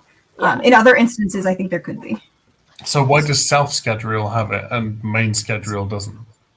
That might be where it's forming. Yes. Like you know how the pits of Hatson formed. Where atium formed. It just might be like the place where it's just coalescing. Okay. They haven't discovered it on their region yet, or it might not come form on their region. I don't think we have any. I assume that's stuff we might learn more of in the Lost Metal in the next book. So those I'm going to say are probably Raffas. We'll probably be able to read and find out. There's a lot of things that need to happen and be answered in Lost Metal, and I'm real. So what would happen then because I know 80 wanted his body, which was essentially the metals. So what would happen if Caesar took up his metal body? I don't think. I'm not sure, because the thing about the metals is like, Well, also the thing with Ruin, with 80 trying to get his body, like he wasn't. I'm trying to remember. My brain is like so tired. my brain is like processing it. But hold on, while Brie, you think Also, about that. Okay. I'm just gonna comment on this real fast. Yes. Yeah, this is not how God metal works. God metal is from the power of the god, like Yes. coalescing Yes. in a spot and forming a metal. Exactly. But the reason that metal is like so reactive and like explosive and like just unstable is because he's holding the two powers, and his power is made of two powers that don't mesh well. I explained that badly the first time, I think. Yeah, so it's I already similar. forgot what I was trying to look up. So it's similar to metals that we would find in the real world, but it is its own metal. Yes. But yeah, like a real world like analogy for it, I think. I assume there's for everybody was saying was like the cesium or whatever. Says I don't know how you would say that. Yeah. And why isn't Lerasium called Vaxium? Because you got that wrong. Vax is not the name of the shard. Lerasium, preservation. His name was Laris, which isn't actually said in Secret History. I thought it was. You don't actually learn his name in Secret History. We just learned that outside of text. Vax is the name of something. We don't know what. We don't know. It's just a name that was thrown out at one point, and we don't really know. It's heavily suggested that it's a place, but then when somebody asked Sanderson to confirm, oh, it's a place, Sanderson said, no, it's heavily suggested that it's a place because he's a fucking troll. So we don't know what Vax is, but yes, Lerasium is called Lerasium because the shard was named Laris. His actual like vessel name was Laris, whereas Ruin's name was 80. Yeah. Okay, so do we have the name of the person that took 80? Or do we not have that? What do you mean? His name was 80. Wait, so what's the shard called? His power was Ruin. His name was 80. The name of the vessel was 80. That was his name. Right. Yes. Just like the name of preservation. His vessel's name was Laris, but his power was preservation. Two distinct names there. Okay. Yes. Yeah. And now Say's told both, so. Which it is interesting that their god metals are named after the vessel, and his god metal is named after his like god name. I think he named it himself. I think that was confirmed that he chose the name. I did like that Josh said that Ep metal should be called Discordium instead of Harmonium because it's so unstable. Yes. Also, fun fact that I feel like I can share here is that when Sazed took up the powers, like his shard power name could have easily been Discord instead of Harmony, but he went with Harmony instead. So that's also a funny joke that it'd be called Discordium because he could have been called Discord. Like in the prophecies, they even say the word Discord, like he will be Discord in the Terrace prophecies about the hero. But he was like, no, I don't like the sound of that. I'm gonna call myself Harmony. My metal's Harmonium. I like that he just chose. He's like, no, that doesn't sound good. I don't like the aesthetics. Yeah, it doesn't sound as good. He's got a whole nother book. Yeah, he literally thought it was a dumb name. And he's like, I'm gonna name it myself. And I'm like, you know what? You're God. You can do that. Nobody else is practicing this religion. This is about branding. He has to compete with his dead friend who just stuck around for fun. Yeah, just stuck around for fun. Oh my god, I love him. Yeah. So what did everybody rate Bands of Mourning? Go over your ratings. Yeah, it's 5 for me. 5. I don't know what Steph did. We got a 4 from Katrina. The first 5 since Elantris. I know. I'm surprised, but I'm really happy about it. I've been waiting for you to just like full on love one of these since Elantris. Although Casey and I were talking about it the other day, and I was like, I love that Max is like the diehard Elantris fan in the group. Because like Elantris needs more love. Like it's not my favorite, but it's good and it needs more love. So I'm glad that you're ready to stand it forever. It makes me happy. You know what though? That other one is on par with Elantris. Which one? Sixth of Dusk. I can't remember what it's called. Sixth of Dusk was on par with Elantris. I really like Sixth of Dusk. Yes, Sixth of Dusk is real good. I can't wait till we get like proper Sixth of Dusk story. Yeah, it's gonna be a while. Yeah. It takes place late Cosmere. Yeah. Yeah. I was so happy when Max loved Meds of Mourning. I was so emo. Like, Yeah, because it's your favorite so far. Your favorite Cosmere book. It's so good. It's so Katrina, what would you say is your favorite Cosmere book so far that you read? Like your favorite out of all of them? Do you know? I would still say it's The Hero of Ages because I like endings. Yeah. It's It was good wrapped up ending. nicely. It's such a solid, beautiful ending. It hurts, but it's good. Yes, and then we got to revisit that in Secret History. Does anybody have any more questions about the Bands of Mourning specifically, or just Mistborn Era 2 that we should talk about before we talk about Secret History? Are there any word of Brandon's about why the South Gadriels wear masks? Or do we not know that yet at all? I don't think we know, but I will do a quick look-see. But I don't think we know. I assume we're going to learn more about them and everything with them in the Lost Metal, presumably. So we don't know much about the South Scadrians. Not much, no. Okay, because I was like thinking that they might have some other connections to like the wider Cosmere, but apparently not, I guess. I want to know how mainland Scadrial, the basin, in a temperate climate, has managed to grow mahogany and chocolate. I'm calling bullshit on that. I don't understand. They're like super, super tropical plants. I mean, I assume that's just like Say's fucking with like the nature of what can and can't, because like he's the one who created it to be like a perfect paradise, And like he probably has knowledge of those things from taking up the powers, things that may have existed elsewhere in the Cosmere and brought them over where they wouldn't naturally produce. Like I can bullshit that by saying, yeah, Say's probably just put it there. Like that would make sense to me. It's not a good answer, but it makes sense with the way things are. Or maybe his friends had just been through a tough time and he wanted to spoil them a little bit, is my interpretation. I like Josh is saying because Say's is extra. He just wanted chocolate. Yeah. Magic greenhouses is another offer. I think Max's main thing is where they would get the like yeah, you could grow it in magic greenhouses, but you would have to get the stuff to plant it and grow it.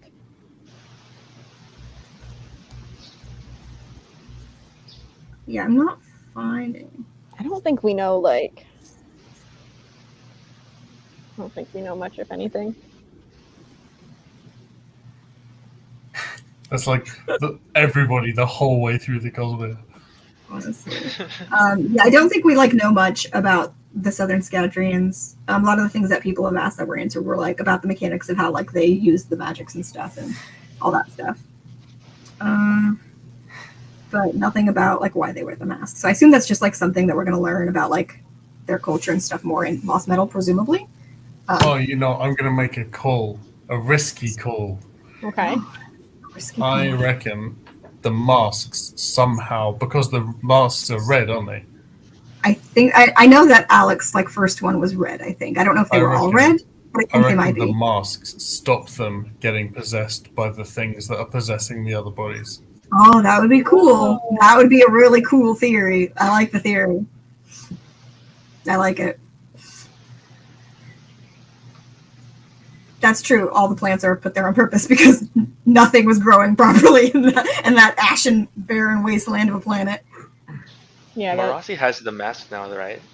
Yeah. Oh yes, Alec gave her his mask. It was a very cute, touching moment. We don't know what it means though, and I want to know what it means. Yeah, I want to know if there's significance in his culture what it means to give your mask away, because the other people looked disapproving, his other mask buddies were like, you can have it. I mean, it's probably a courtship ritual, so. I thought it was.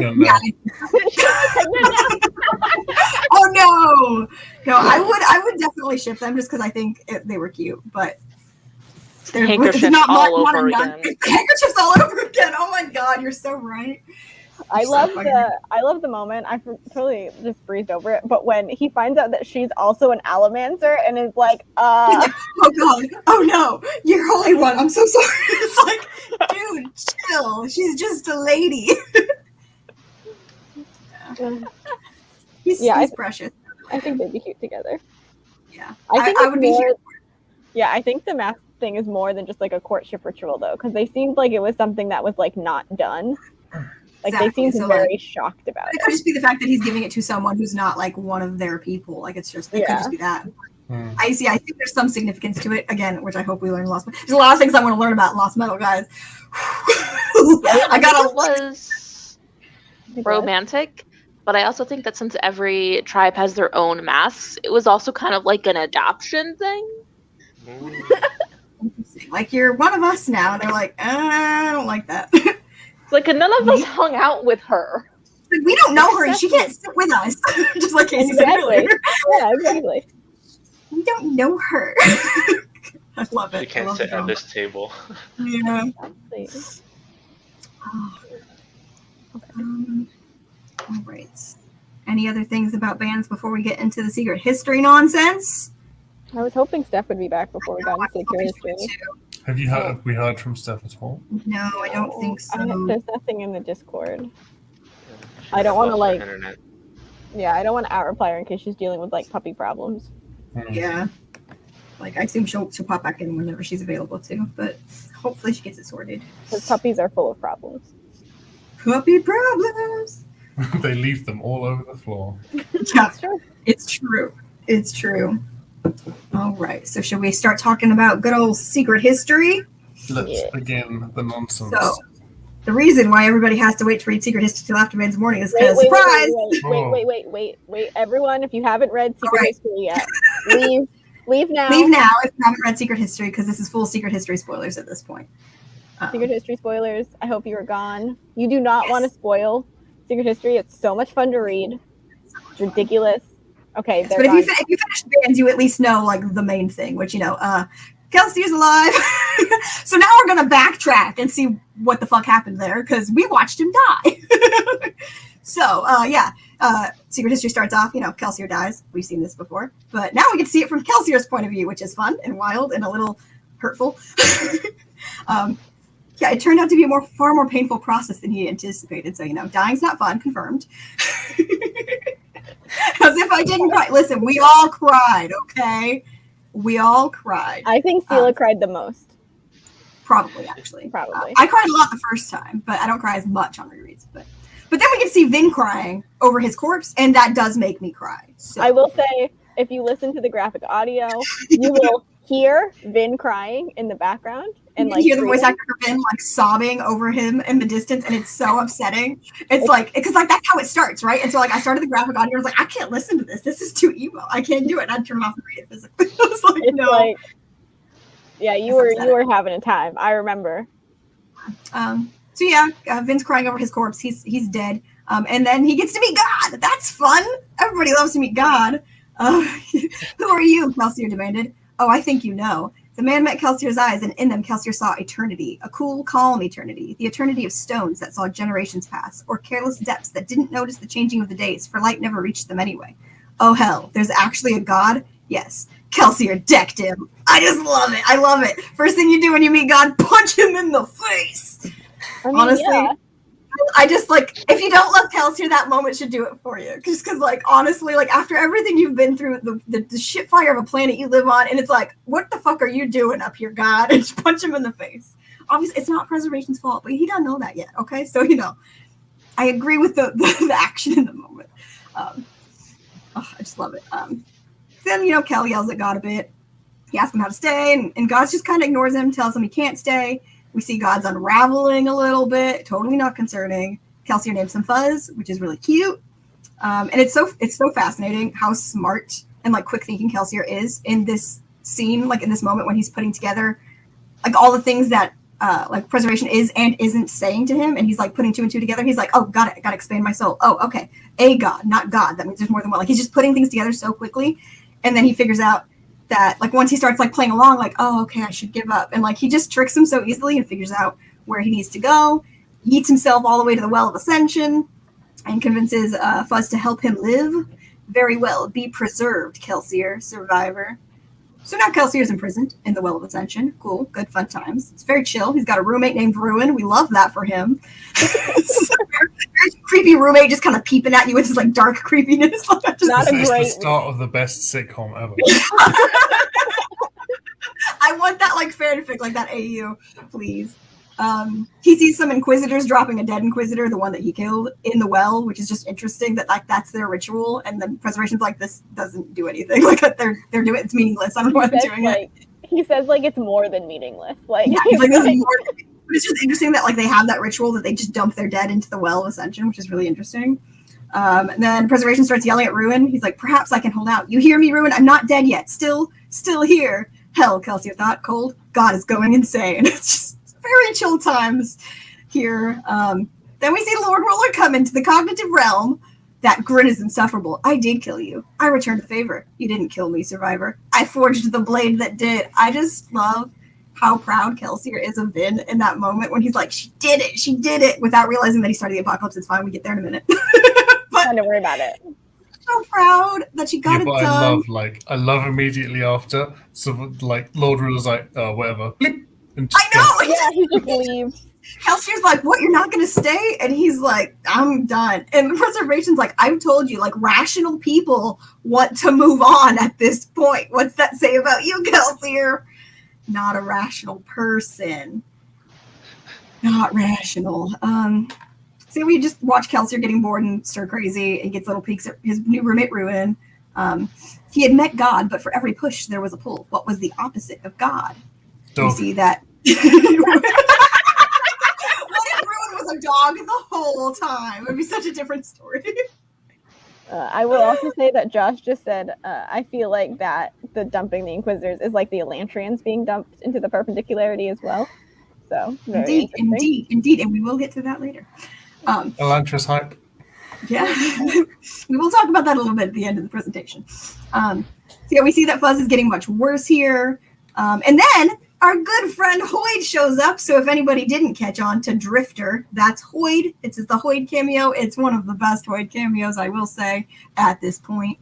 And it's also the first one where you really get his personality in our reading order. Yeah, you're getting like his personality, not him like pretending to be a beggar, pretending to be a storyteller. Like you get him as him pretty much in this moment. And he shows up on a corpse raft. So, you know, it's getting real weird. Are we saving questions till the end of the summary? Okay, if you want to jump in and start talking about stuff, we can do that. Yeah. Why is he riding a corpse? Because he can or because he has to? I think I actually put that. Did I put that explanation in here? Hang on. Yeah, I did. So I'll get to that in just 1 second. So yeah, Kelsier asks who he is, and he's like, "Are you a spirit?" He's like, "Alas, death has never really suited me. Bad for the complexion, you see." Oh, I just love him. And then he explains why he's on a corpse raft. He says it's damnably difficult to get about in the sub-astral. Anyone physical risks slipping through the mists and falling, perhaps forever. So many thoughts pool together here, becoming what you see around you, and you need something finer to travel over it. So that's why he's on a dead body. He's just using it as a platform. Yeah, basically. To stand on. Get around in that area of the sub-astral, as he likes to call it. They have a little back and forth bickering with each other. It's a lot of fun. And then they just start to beat the shit out of each other, by which I mean Kelsier tries and gets the shit beat out of him. Which, honestly, I mean, you know, that's fair. Listen, Hoyd is fine. Everything's fine. And then also, I mean, I'm pretty sure it's like literally a dead body. Although he does say the dead body speaks, so. It wouldn't be the dead body. It would be like the cognitive version of the dead. Yeah. But that's still a corpse. I still count that as a corpse. Yeah, I count it as a corpse. Also, he names the corpse Spanky, which is funny. Just throw that out there. Funsies. And then, so yeah, they start fighting each other, and he's like, apparently already being dead means I can hurt you, which is just an interesting line here from Hoyd. It has implications, so just kind of leave that implication. I'm just going to point out the implication. Their stuff is back. Stuff is back. Stuff is back just in time. We just started. Sorry, my honked out. We started our secret history chat, and how we wrapped up the bands chat. Good. But we can come back around to if you had any specific thoughts you want to talk about bands. We'll do that at the end as well after we get done with this part. So yeah, we're at the part where Hoyd shows up. Drifter from Secret History is Hoyd. If you didn't catch that, that is Hoyd. And he beats the shit out of Kelsier. That's where we're at. We're not that far in. Wait, were you summarizing everything the entire time? Yes. Oh yeah.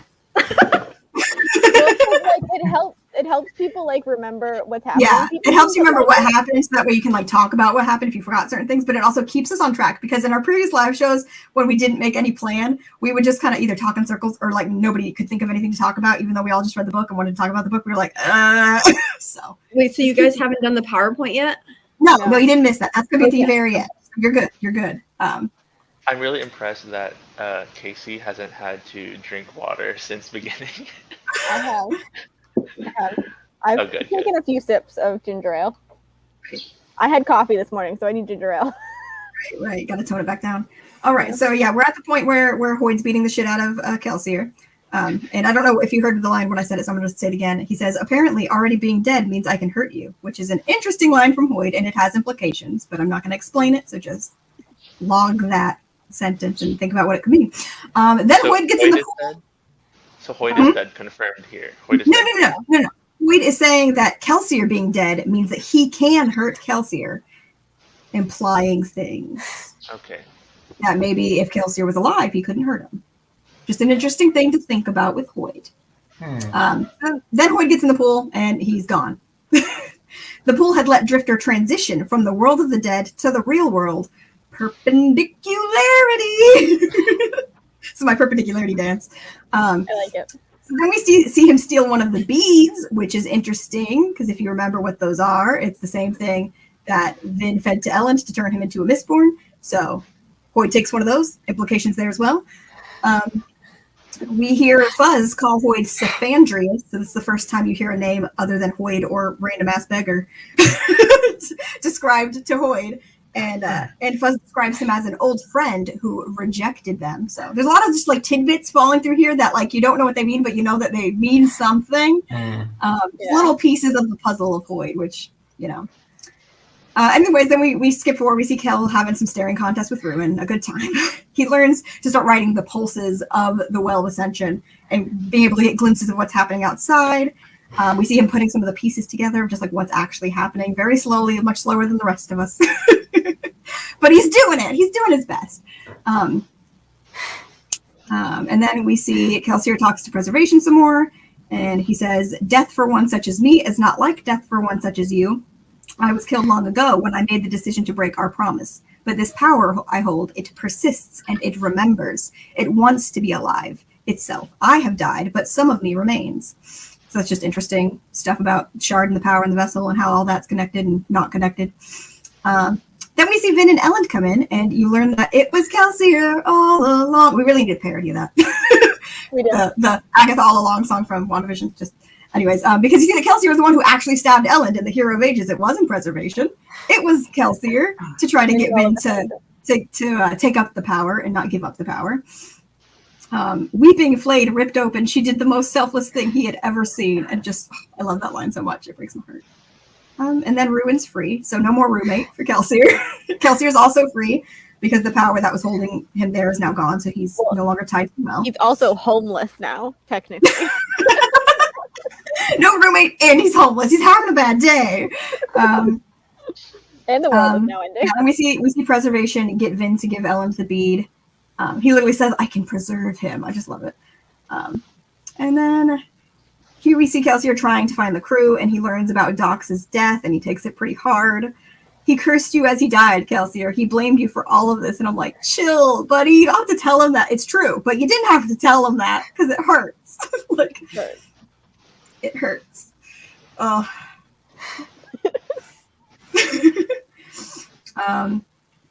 Then Kelsier grabs Preservation and was given a vision of the grandness beyond, the pervading light of Preservation that permeated all things, the world, the mists, the metals, the very souls of men. This creature was somehow dying. What? Yeah. Are we a tinfoil hat session?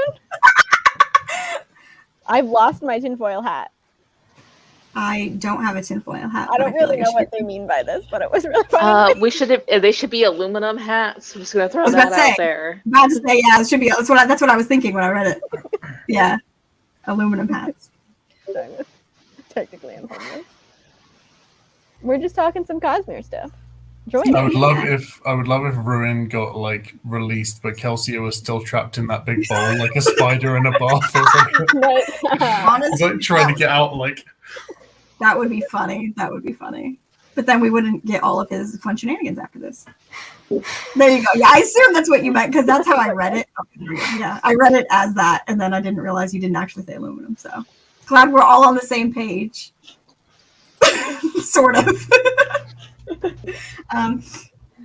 So yeah, he gets this weird, all-encompassing vision from Preservation. And then we just see some good bonding between Kelsier and Preservation, and Preservation tells him where he can find someone to help. So this is where things get a little more interesting. Kelsier follows a thread of Preservation out to the lake, which is inverted in the cognitive realm. It's solid, and he finds two people just chilling here. We meet Chris from Taldane. That's how she introduces herself, which is interesting. For those who did not read White Sand, Taldane is the planet on which White Sand takes place. So confirming that she is, in fact, a world hopper. And she's from the planet. Yeah. And her trusty sidekick, Nas. He's introduced as like in her employ, but he's just her trusty sidekick. That's how I wrote it down. That's also how I think. Do we know which planet Nas is from? Yes, we do. I want to say he's from Threnody, and I didn't know this until I was watching a Shardcast episode today, and they talked about that. So, I think he's from Threnody. I think that's what they said. But that's like all we know. We don't know a lot about Nas, but I think he's from Threnody, which is interesting. We don't know a lot about Threnody. For those who don't remember, Threnody is the planet on which Shadows for Silence and the Force of Hell takes place. Yeah, he's from Threnody.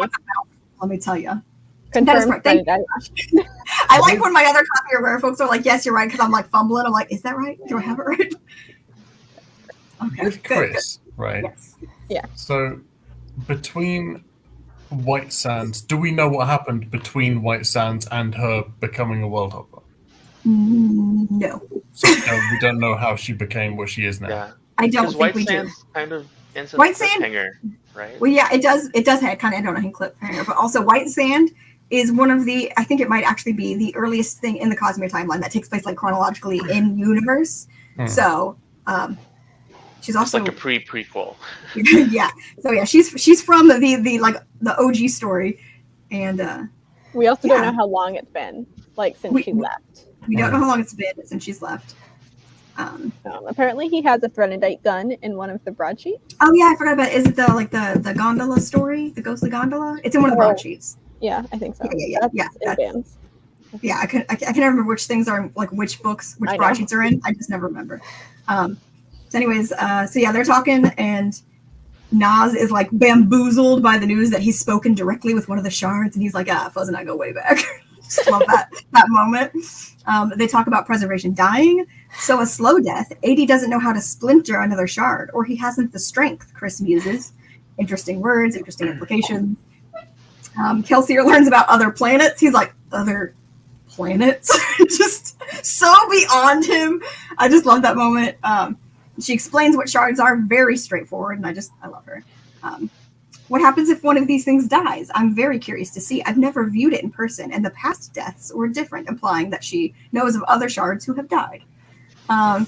Also, there's an implication here that Chris knows of Hoyd, and Nas tells Kel to go find the Eyrie to seek help. Kelsier eats a bolt from the stool. All good times, really. I just love. He just pops it in, tries to burn it.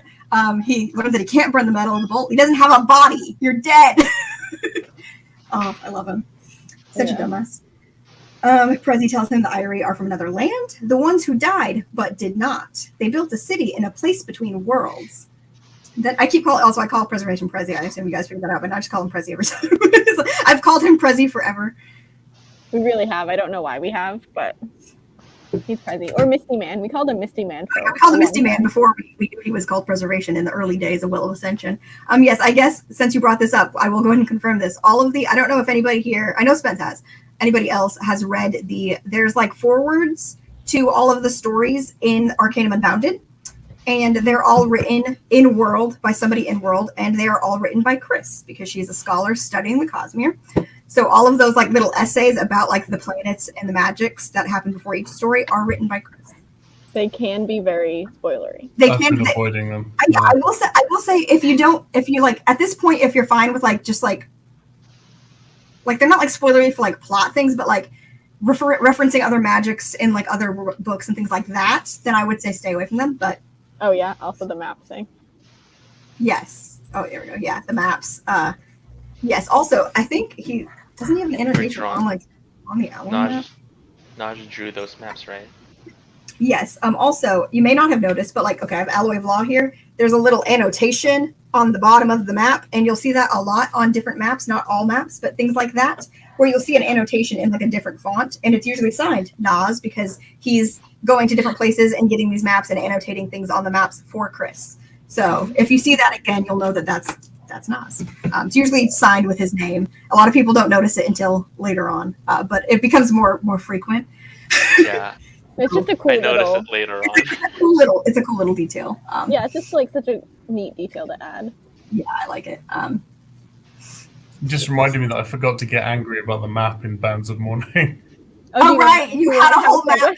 God, I remember I was like so freaking asleep when you were asking about that. I was just like, I don't even know, man. I don't know what to tell you. Yeah, if you want to tangent real quick about that map while we're here, you can. Oh, It was just that I genuinely don't the know. latitude and longitude lines were different metal symbols, and there was one in the middle that we haven't seen yet, which I'm guessing is the metal harmonium one. And then they're the same on either side. So the zero line that runs through Ellendale. And then there's the other way as well. There's like one, and then it branches out identical on either side. That's on the main map. And then on the other map, the little map, the arrow points to tin. Yeah. Yeah. But the tin line isn't in that direction. So what is that arrow pointing to? Because the nearest line is not tin. My thought was that it was always just pointing like north, like how you would have. Why is north tin? I listen. I didn't say it made sense. It's just what my brain said. I would say that that's a question for Isaac, because Isaac, who's like Brandon's like art director, he's the one who does all of the maps. Okay. So if there's a reason for it, Isaac would know. I mean, Brandon might also have something to him to do, but like that's a question for Isaac. So if I ever get a chance to question Isaac, I will ask that for you. You pass that on for me. Because Isaac will probably have the answers because he's the one who does all the maps and stuff. He also he did. Symbols are so tiny. I don't even know which one it is. I know they're so tiny. Oh yeah, and you got the mass markets too. Yeah. I do. It's like little. I just see dots. Honestly, Yeah, that's valid. Yeah, they're really small on like the big hardback too, so there must be tiny for you. But yes, just keep an eye going forward on any maps. If you see any annotations, they're probably from Naz. I like this. Have a good time. Oh no, we did it both. Okay. It's a good time. That's illegal. I'm calling the police. Oh my god, it's really funny. Steph, you That's said why. earlier that you were going to talk about accents in Secret History. Oh yeah, I did write that down. Did you want to talk about that now? or do you Oh want to say it? yeah. So I don't know if it's just because I listened to most of everything on Right. audio and to like binge through it this whole week, and I thought it was really interesting that whoever decided that Kelsier, Buzz, and like Chris and all them in like the first half of A Secret History all sounded very American, Western, and then when they get to the scene where Kelsier had to infiltrate and there was like a tower and guards and everything, everyone suddenly sounded British. Elantris is UK confirmed. I'm just gonna go ahead and throw this out here that because I know you haven't read Elantris, Steph, and this doesn't really spoil anything for Elantris, but those people, the Irie, are from the planet that Elantris takes place on. Well, they're So, definitely, yeah. There's a little And I- throwback for you, but it doesn't knowing that doesn't spoil anything from Elantris for you. I will say Those people- like for the audiobook side, the accents can be a little inconsistent at times, and they can change, and they're not like canon what anyone would actually sound like. They're just kind of whatever the voice actors want to do. I think is kind of. I haven't listened to the entirety of the graphic audio for Secret History because hearing the beginning with like Vin sobbing in the distance at the very beginning when Kelsier's dead, I was like, that's too much for me, and I bailed. So I don't know that the accents changed, and I didn't know. The way that they were saying names, the way that the names were confirmed as to how they were saying them in the audiobooks, it was like halfway between what half of us say in the Discord and halfway between what other people say in the Discord. And I was just like, we're both right. It's fine. Honestly, though, but like in like the actual just like normal audiobooks, like with Michael Kramer and Kate Redding. who are a married couple, they do all of the voices for all of Sanderson's works, and like they switch back and forth doing the male and female point of views, but they will pronounce things differently in the same same book. And like I think they do it to fuck with us. But it's like everyone's right because they'll pronounce them differently in the same book that they're narrating together. They're a married couple. They live in the same house and record it together. They could decide on how they want to say it, but no, they do it differently. So it's all fair game. Anyways, it's my little. So much fun. Also, this is hilarious to me that the graphic audio for Warbreaker, everyone's Scottish. No, I don't think everyone's Scottish. I think it's just like Siri and Vienna, like all the Highland or what are they called? I don't know. The Highlanders. The Highlanders. They're from, Highlanders. Yeah, my brain. I remembered something else I was going to ask that Steph just reminded me of with the accents. How come if the people in the Eyrie are from Cell and the people around the campfire are not from Scadrial and they're already talking before Kelsier gets there and he overhears them, how can he understand these two other completely different groups of people? Like, why are they speaking the same language? No, they're not. It's kind of explained in the Eyrie chapters, which I don't know if I put that in my thing, but I will go over that because it's very like vaguely hinted at that he's like connecting to things. Connection. There's a capital C connections happening there, which I'll get into when we get to it. But we don't have to talk about that, Josh. We don't have to talk about Kelsier. Don't give Spence any validation. Speaking of French, totally side note, in Bands of Mourning, there was a scene where like Wayne was speaking French for some reason, right? We're doing so. He was like speaking, I was listening to it on 2 times speed, and then he was like, undercover pretending to be French. And when you listen to things on 2 times speed, it's like we're talking really fast and blah blah blah, and then all of a sudden he speaks French and it goes blah, blah, blah. What? That's hilarious. I listened to it like 4 times. He's like, yes, and I'm gonna be doing this thing. Blah, blah, blah, blah. I love that, honestly. Thank you, the Idrians. I knew it started with an I. Bless you. My brain was not loading that word. Thank you. Anyways, doesn't matter. Just glad that got confirmed for me. Where were we? What were we talking about? The accents. Okay. So also, I will say, I don't know if any connection-y things are happening with Kelsier and Chris, but I would just say that I think Chris probably has learned to speak all the languages at this point. So that's probably what's happening there because she's confirmed world hopper and she's scholaring about trying to learn more things about the Cosmere in general and how different things work. So I would say on that front that she probably just genuinely knows how to speak all the languages. Nat even says that he's like particularly fond of Scadrial, so he likes that planet, which I don't know why that he's fond of Scadrial during the like ash days. I'm like, buddy, this is not a place I don't understand, but you do you. But yeah, I'll when we get to the Eyrie stuff, I'll go over what's happening there at the book. Maybe it reminds him of home because Threnody is really dark. So it's right. It's a messed up place. Let me tell you. Anyways, okay, I have a question simply because. Well, I guess the only other Cosmere book that I've read up to this point, other than the Mistborn series, is Warbreaker. So that means that the Mist and the Ash, Preservation and Ruin, all of this is specific to Scadrial? Mm-hmm. Yes. Okay. Yes. I have a follow-up question. Okay. Do we know which shards are on which planets? Okay, see, this is an interesting question. We'll talk about this one because we have a shard bit in the presentation at the end. So I will tell you what I can and give you implications for what I can't, and let you learn the rest on your own when it becomes relevant. And then also wait impatiently for us to learn more. Because we don't know all of them. I'll tell you that right now. Okay. Yeah, we anyways. do not know all of them. Kind of yes, yeah, exactly. We'll get to that in the presentation, and then if you have more questions about it when we get to we'll go over it again in the presentation. Yeah, I can say this is interesting. Chris would learn all the languages because hearing translations in your head or just like seeing the words and translating them yourself, she would definitely want to do that instead. Oh, for sure. Yeah. Also, because like the way the magic, like the connection works with the translations, there's a whole thing about that. We'll talk about it. I think we put that in notes somewhere. I don't even know. The way the connection works is like we were talking about how in real life translation works. Yes, like, but that's not always a word for a word translation. So like things will change slightly, and that's one of the things. Exactly. Yeah.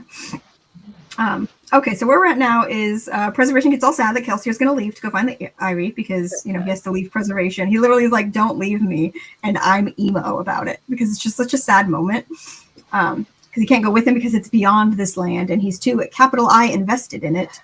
He says, we grow attached easily, and it takes one who is particularly dedicated to leave, which is just an interesting line. Then Preservation grabs Kelsier and locks eyes with him. What a bromance. Kelsier transcends everything in that moment. Time didn't pass. Time had no relevance here. It was not a place. Location had no relevance. Only connection, capital C. Person to person, man to world, Kelsier to God, and that God was everything. So, love having a good little all-encompassing vision. Seems fine. Sometimes you just gaze into God's eyes and see everything. It's fine. Don't worry about it. Then just this line, he's like, I can't stop it, but she can. And just his faith in Vin, when he's like, I know I can't do shit, but I know my girl can. I love how like he's such a proud dad, and he just has so much faith in her, and it just gives me so much joy. It just gives me so much joy. That's such a Thor Ragnarok scene.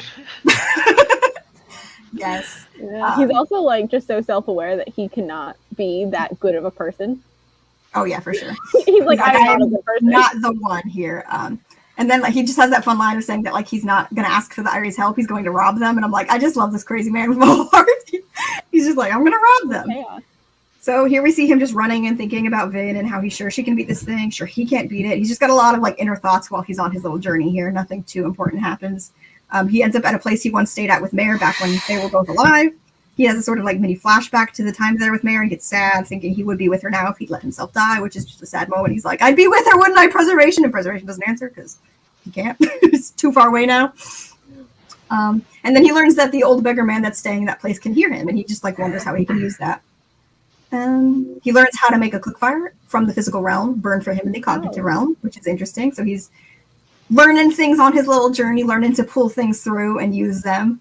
I just want to say that really reminded me of The Emperor's Soul, which I'm glad I read because I feel like I understood what was going on. Yes. Honestly, I forgot until I read The Emperor's Soul, like how much it actually kind of lays out a little bit of like that stuff for you. I just forgot. It does. It super lays it out, which I completely forgot about. Yeah, it did. So I'm glad that you're glad that you read that first because it made things more sense for you. I'm glad that my reading order is helpful to people. I am validated. Listen, people have questioned me. Not about that, but still. So then we have Kelsier feeling like the tug pulling him backward, and he's like trying to stay on track to figure out where to go. Eventually, he finds a fortress crafted of white stone. The very walls of the fortress glowed faintly. He sees a large, like a glowing cord that pulsed with slow rhythmic power, and he thinks it's some sort of energy conduit. And it was visible in the darkness for miles, so it's just like stretched very far out, going somewhere. And then we have just some fun lines. He manages to get inside the fortress, and he like scales the wall and starts just listening to people. And it's like it has like I didn't put in the notes, but it has like a moment. I don't know where it is, but it has a moment where it's like at first he can't understand them, and then it's like he's like tapping in to the physical manifestations of what the fortress, like in the cognitive realm, is stuff pulled from the physical realm. He's like tapping into that, and he's like getting visions of like green grass in other places, and he's connecting to that place in that moment, and that's why he suddenly starts being able to understand what they're saying, and he's surprised by that he can understand them. He's like suddenly the words are starting to make sense. So it's like it's vaguely implied there that he's doing some kind of connection-y stuff in that moment. So yeah, and then we hear, how would a Threnodite have made it all the way here? One of the guards says. For those who don't know or don't remember, Threnody is the planet Shadows herself and the Force of Hell takes place on. Then Kelsier sees the Irie for the first time, describing them as having strange silvery skin that glowed faintly with the same light as the walls. The guards tell the Ancient One, which is that's one of your big giveaways that these people are from the planet for Elantris. So yeah, the main lady's called the Ancient One, so we know it's an old bitch, is what I take away from that. They tell her that they saw someone trying to breach the walls outside, and she replies with, the powers of Threnody wish to join the main stage, which is just an intriguing line. And I'm not gonna lie, I don't really know what it's implying, but I know it's implying something. It's not the shadows. I'm adamant that it's not the shadows. Well, they interchange the words like Threnodite, and then they also use the word shadows at one point, which I think we did notice. So like, yeah, like they interchange. I don't think it's the shadows either, but the way they talk about it is weird. Like I think talk about the Threnodite. I think that the thing with the Threnody wishes to join the main stage is not about like the shadows, but like the line about how they're like guarding at the border. I think that is like to keep shadows away. I think that might be because they use the term shadows there. It says, nobody from Threnody within a day's march of here. So they seem to be specifically warding against Threnodites. And then one guy says, I do trust my forces on the Threnodite border. There are no shadows here. So it seems like they are guarding against the shadows, but they might not mean those shadows. You know what I mean? They might mean like Kelsier shadows, because he's a cognitive shadow, not like the ones in Shadows and Silence for Forest of Hell. Well, I can't say that name for the life of me. Shadows for Silence in the Forest of Hell. There it is. We're just going to call it Shadows for now. So complicated. But yes, so like I can't like confirm or deny what is being implied here with this Threnodite stuff. I don't know the beef. I want to know the beef, but it seems like maybe like they might just be worried about cognitive shadows in general from Threnodite, and not the ones that are the super creepy, scary shadows shades from Threnodite. And I need to know more about ghosts to formulate a proper plan. I know you do. Okay, I'll see what I can find after this if there's any wobs to gift you. But I don't know much. I'll tell you that. I don't know much right here. So then Kelsier decides to follow the Ancient One and listens in on a meeting with the other Irie. Here's a movie saying, Preservation's vessel has nearly expired. Our window to strike is approaching. An entire shard, ours. If one of us ascends to Preservation, we will be safe. Only then. So here it sounds like the Irie are properly planning to take up the power of Preservation once he dies, which, like, the power doesn't die. He dies, the vessel. Kelsier starts rifling through their shit, finds the plans of the device in the shape of a sphere that once broken, you could absorb the power within it and would briefly connect you to Preservation. So he decides to steal it, obviously. He starts planning how to steal the device from the Irie, and his plan is to basically just like fuck with them, like just for shits and giggles, basically for a little while before he actually tries to steal the thing. He like hides his whole body in the ground and then like leaves his mouth in the dirt and starts just whispering creepy shit to them, pretending to be Ruin, which is just hilarious. And like the mental image of just like his lips popping out of the dirt, but nothing else, just whispering like ah, like I love it. It's just so dramatic. So he starts doing that, pretending to be Ruin, freaking them out. Kelsier lips is great, correct? It really is. And he gets them all unsettled before he puts the real plan in motion and freaks them all out. Gets the device, runs away with it. Basically, he's all ready now. He runs all the way back and starts running into people as they die, because people are just dying like flies at this point. Like they're just popping into the cognitive realm, and he's trying to get information from them before they slip into the beyond. And then Preservation reaches out to him and tells him where to go, tells him to get to Fadrix, and that he needs to get the power to Vin, but Preservation can't get it to her, that Kelsier needs to get the power to Vin. And then Kelsier sees Hoyd and is like, you bitch! And then he sees Vin coming to meet with Hoyd, and then he's like, Vin, stay away from that man. Vin, listen to me, please, that man is trouble. And Vin gets the bad vibes, and so you learn it was Kelsier all along. That's why she got the bad vibes and was like, nope, I ain't fucking with this guy, and just yeets away in Hero of Ages. Everybody's like, about it. Away from Hoyd. And it's like, because Kelsier's sitting there shouting as much as he can, like, don't do it, I hate him, don't talk to him, he punched me. He's so salty. Screaming. He's so salty. Kelsier can dish it out, but he can't take it. So true. Oh my god. And then Kelsier just kind of follows her in the mist, and she senses his presence. Like, you remember in Hero of Ages, the whole time in Fadrix City, she thought there was a Mistborn following her around in the mists. And it was Kelsier all along. I wrote that in the Dark World Letters. Until it's Ruin.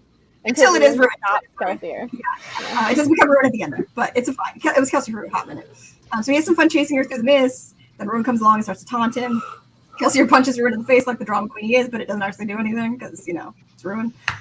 Then he starts seeing the Kloss dying and coming through the cognitive realm as humans, and he's like, oh my god, they're humans! And we're like, buddy, we already know this. We learned that a while ago. We already know. That was still a pretty cool scene, though. It is a cool scene to, like, see it from the cognitive realm, like, them popping in as humans and being confused as fuck. They're like, what? Who? Where am I? And it's like, oh my god. It's nice that they, revert to that when they die. That's interesting. So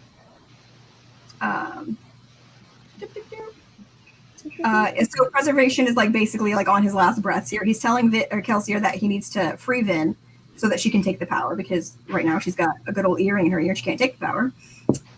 We see the moment where Kelsier is talking to that random ass guy in the army who starts a fight amongst the survivorists, which is funny because it's like in Hero of Ages, that guy was like, oh, the survivors spoke to me and I'm special and he loves me and you're all terrible. And it's like Kelsier actually talked to that guy for real, but that's not what he said.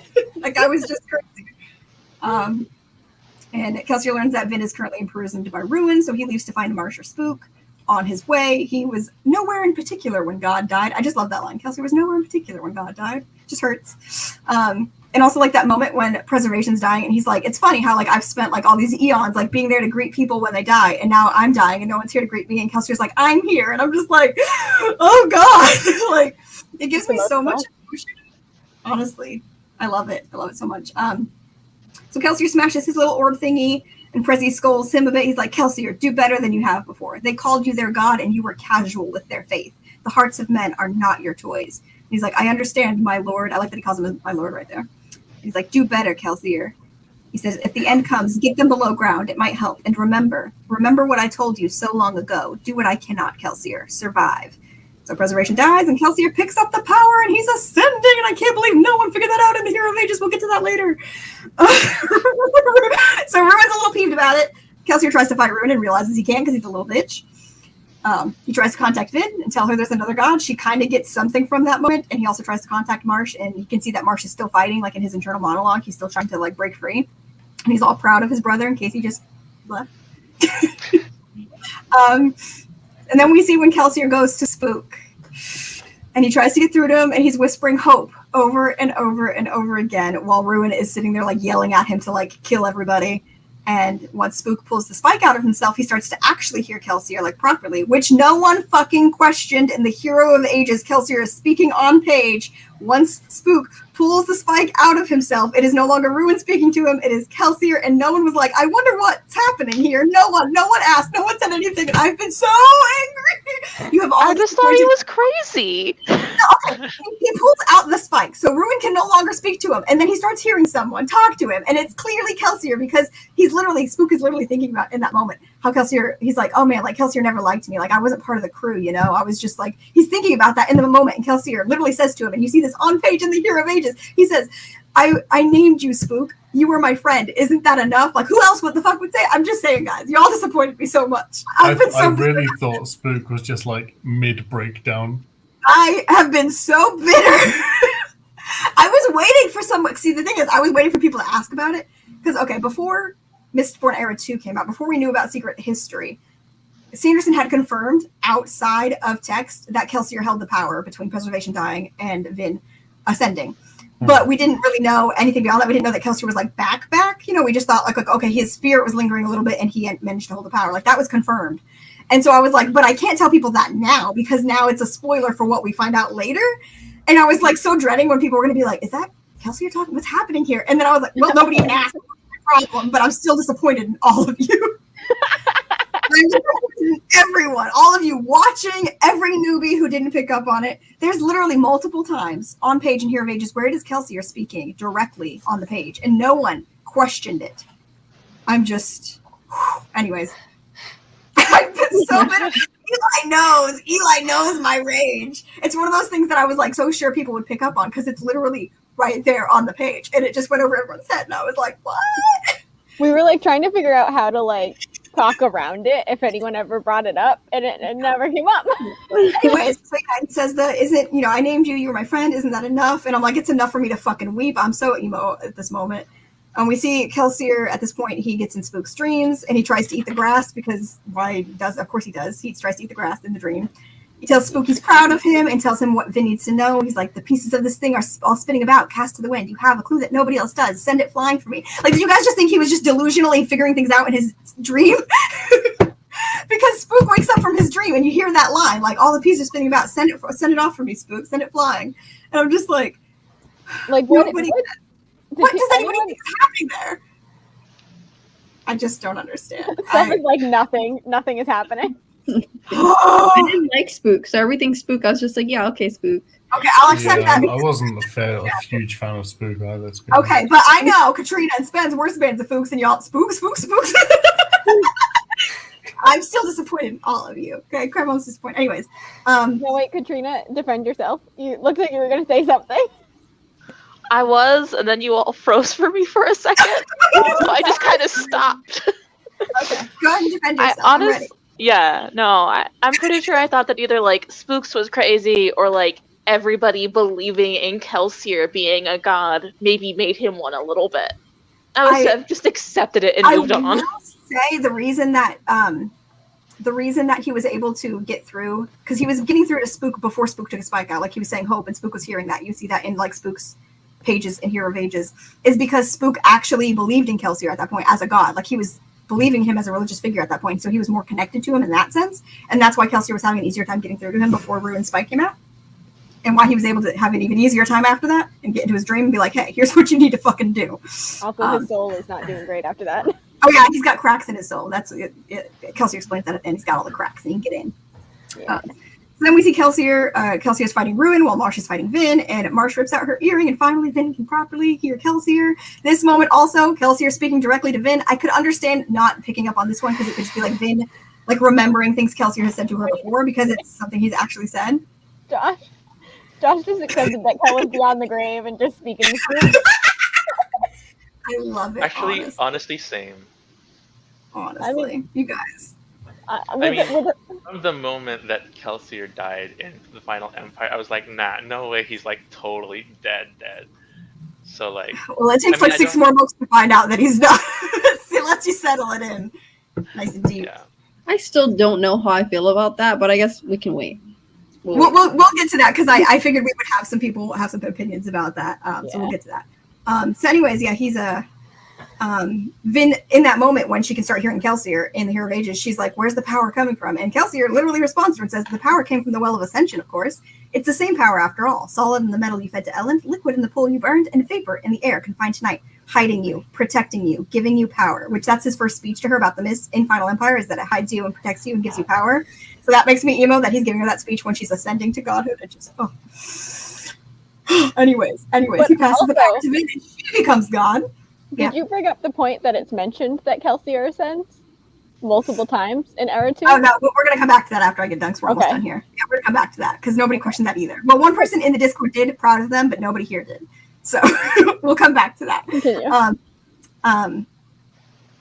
So then, yeah, we see Vin becomes god, and Kelsier's kind of like beat to hell, and he's like, he had held the power of deity. The final death could not take him unless he wanted it to. So he's just kind of just chilling, cognitive, shadow chilling. Then, like, the best moment when Ellen dies and Kelsier is there to greet him, and it's hilarious. He's like, I always imagined death, Ellen said, as being greeted by everyone I ever loved in life. I hadn't imagined that would include you. You need to pay better attention, kid. Nice uniform. Did you ask them to make you look like a cheap knockoff of the Lord Ruler, or was it more of an accident? Wow, I hate you already. I just love it. Ellen's like, what the fuck? I died and Kelsier's greeting me, and then Kelsier insults him and he's like, I hate you so much. I just love it. It's beautiful. We watch Says pick up the powers, and Vin stumbles into the cognitive realm, and I cry like a fucking baby. My God. Anyways, Kelsier and Vin reunite, and she embraced him, and he found himself weeping like, me too, buddy. Me too. I was weeping, okay?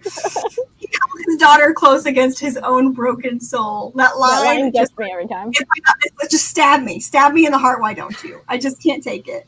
So then we get 80 stumbles, and Kelsier's like, must excuse me for a moment. I have to God to punch. Beautiful, iconic. He's got to punch everyone. And then Says shows up and is like, I'm your new god, hello. And Ellen starts to drift to the beyond. And Kelsier asks Finn to stay, and she says, you have a lot to learn about love, don't you? You had to become something that worries me. And I'm like, God, me too, bitch. I am so worried. I'm so worried. Anyways, Vin leaves into the beyond with Ellen. And then we see Kel chatting with Says after the world has been remade. It's like, I will be honest, Kelsier, this is not the end I had in mind when I joined your crew. It's like, it's just so funny. It's like, now I'm God. Plot twist. He tells Kelsier the beyond is a place he cannot reach. And Kelsier asks him to fix Spook up real good, give him all the Misty Man powers for being a good boy. Then Kelsier, that's what I wrote. Exactly how he said it. Literally what I wrote, for being a good boy.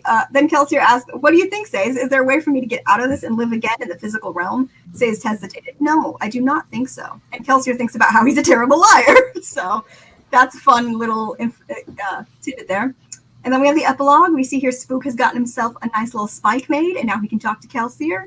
We're going to unravel the mysteries of the universe, the Cosmere, as it is called, Kelsier tells him. Like, acting like he knows shit. Bitch, you learned all this 5 minutes ago. Calm down. Just so funny every time. His string, like, to the physical realm has been cut, and they're going to find him a new string. I'm sure that's fine. It clearly worked, because obviously the end of Band's Mourning, hello, Sovereign. So, it's the end of Secret History. Well, I am just going to pop in here and say, oh my God, so many times. We had forgotten that it was mentioned so many times that Kelsier ascends. Okay, in so the Era 2 books. It's mentioned like 4 times. it's like I explained to you guys before. Sanderson had confirmed that before all of this happened, before he wrote Secret History, that he had held the power between those moments. But then, like, knowing that when that next installment is out, when it explains what happens there and that he's actually still around, Yeah, you did. Yes, you're the one. You're the one. And I was so proud of you. And I was also proud of Eli for trying to lie to you and like throw you off. So I'm glad I didn't have to answer your question there because it was hard to work around. But I'm proud of you. Yes. So like at the time, like a lot of people at that time knew that Kelsey had held the power, but we didn't know that Kelsey was still around. Obviously, saying that he held the power at this point kind of spoils that. Like, I feel like now that you know that there's like a Mistborn Secret History and it's going to explain stuff that happened there's like no way to work around it. So I was so worried that everybody was going to question it the multiple times when it's brought up that there are 4 people who held the power of preservation in Era 2, both in Shadows of Self and the Bands of Mourning. It literally states multiple times that Kelsey, or the survivor, held the power of preservation between Preservation's death and Vin's ascension. And like Marasite, even because she's having a conversation with Milan, and Milan's like, huh, really? I didn't know that. And she's like, didn't you read the Words of Founding? It's in the Words of Founding, which is the religious book that Sazed himself wrote for everyone. So I'm like, oh my God, they're going to see this. And that like Sazed is the one who put it in the religious text. So clearly he's not going to like make that up. But clearly Kelsey held the power. How am I going to like diffuse this so people don't figure it out? Nobody even asked. Nobody questioned it. Multiple times it's brought up on page. Y'all skip right over. I mean, I'm glad because it was like, I was stressed. We had so much anxiety about it and no one asked. I was stressing. Yeah, I know you were confused, and I'm sorry. I'm so glad that Eli tried to throw you off. Although Eli tried to throw her off when she was like, it mentions that Kelsey held the power, and I'm really confused. Did I miss something? And Eli was like, oh, like the way that like the survivorist religion is like portrayed isn't exactly like accurate. And I'm like, for a second. Puppy just woke up from a nap. Be right back. But yeah, I don't know. It's just so funny because Eli was like, it's just the survivor religion is just not accurate on how they're portraying things. But I'm like, in text, Marasai says it was written in the Words of Founding, which Sazed wrote. So that's like, I don't think Sazed got it wrong. And I was just glad Eli got to that before me and that Diana did not question it too much because I was so worried about all you. Like, why does it say this? And me being like, how do I explain without? I can't even say Raffo because that's like, in that context, is a spoiler, I feel like. So I'm glad that you guys all missed that, but it was hard. I feel like I can't trust Eli anymore. You really let me down, man. You really let me down, man. I will say, I think that's one of the first instances we've had to like properly lie to throw somebody off in the Discord. Because a lot of times, like I will say recently, somebody had questioned, I don't remember who was questioned by Yusuf saying Raffo to someone. I'm not going to say who or where or what in the Discord. But somebody was like, oh, like just saying Raffo to this is kind of feels like a spoiler. And I was like, well, now I say Raffo to everything. Because that way it's like no one knows if I'm like saying, oh, it's going to happen. You'll read and find out. Or, I Raffo everything with like the Raffo emoji. Unless it's something I can't answer in that moment, I Raffo everything. So that way no one's sus of me. I Raffo everything. Eli's really loving his new reputation as a lying liar. I love it. So chaotic. That was a good time, Eli. It was a good time for us. So what did everybody think? Sometimes with the Raffos, you can tell because people like will enthusiastically Raffo. Yeah. So I'll say like 10 things, and one of them will get like 8 Raffos. I'm like, oh, okay. I feel like in that instance, it tells you that what you're bringing up is definitely going to like be answered, or maybe not answered, but like you're going to see more of it at some point that we can't tell you at that moment. But that's not really spoiling you saying that. Like you're going to get more information on that. It doesn't feel like a spoiler to like Raffo, but I Raffo everything, literally everything, because I don't want people to be sus of me when I'm Raffoing. I thrive from guilt tripping people about the books they're reading. Eli.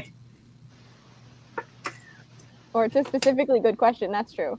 Sometimes I'll do it if like you've asked a question and I'm like, I don't even know the answer to that one. I've never even thought about that question. I mean, yeah, sometimes we'll Raffo things because they're still Raffos to us. They're still like, maybe read and find out. We hope we find out. We don't know. like the whole, what the fuck is Trell? Raffo? I don't know. I have theories, but we can't talk about that yet. We have, all of us Cosmere people have theories, but we can't get into that until later, much later. But yeah. Also, fun fact, Trell, which is presumably Trell is the crazy red haze around the planet that we don't know what it is, and Sage also doesn't know what it is. Trell is also, obviously, it was brought up in text, was like one of the old religions in Era 1 that Sage used to preach. It's the very first one he preaches on page 2 Vin. and the Final Empire, which is just fun. Yep. It's fun. It's real fun. It's terrifying. Casey and I are so worried. We're worried about Trell all the time. Every day I think about Trell. 9 Raffas might us all be saying, bitch, me too, to a question. Honestly, though, there are some like that. Also, I will say there are moments, especially I noticed like with Spence, because Spence is like ahead of everybody. And so I'm not as like careful with what's going on in those chats since nobody else is really in them yet. Like no new people, where like Spence will ask something and I'll just straight up be like, yeah, or no, or you know what I mean? Like I'll answer it because it's like the sort of thing. It's like it's not going to be clarified later, or you're not going to get more information on it. Then I will answer in that moment. But I don't know if I'm allowed to do that with you, Max, because I know that so many things are spoilers and you want to figure things out on your own. But I'm like, if it doesn't ever actually clarify, am I allowed to answer that? I never know. So sometimes I just keep raffoing. Okay. But I do with Spence. I've been answering things with Spence. Like Spence asked something the other day, and when like the Words of Radiance chat was like, "Is this?" And I was like, "Nah, man." I was just like, "No, I'll just go ahead and take it. I'll just go ahead and answer that." Yeah, I There's just no reason. DM Bree now. Yeah, there's like no reason to like lead you on because it's not what you think. Like there's yeah. Although if you do like ever ask a question that you specifically like, if we can't answer it in that moment, and you want us to answer it at that moment, like clarify that. Because otherwise we're just going to keep rapping. Like I know you specifically don't want spoilers, and so we're trying not to put any of those spoilers. I will say there was like a thing in the Words of Radiance channels where Spence had caught onto something and asked for confirmation, and I confirmed it. And we did it in spoiler bars, but then I decided to go back there. I deleted the whole conversation because I was like, because then we stopped talking about it in spoiler bars like right after. And then I was like, I know like Max and other people are going to want to pick up on that on their own. And then if they ask, I'll like verify it when they figure it out, but I don't want them to just see that in the chat and be like, oh, I didn't get the chance to like piece that together. Do you know which thing I'm talking about, Spence? Yeah, Okay, I do. I deleted the whole conversation because I was like, you know what? I don't want to ruin that for anybody. I do feel like most people will pick up on it. It's very obvious, but I deleted the conversation because I didn't want anybody to get there and be like, yeah, it's the most obvious one of that thing to be picking up on, in my opinion. I was proud of myself though. I was proud of you too, but I will say you had a disadvantage on that because you already knew something about that. You already knew something about that going into it because you got spoiled for it then. Ouch. What's happening? Do you have any questions, Max? Any more questions? You seemed like you were gearing up for something. I was trying to think what else I was thinking about when I was reading Secret History.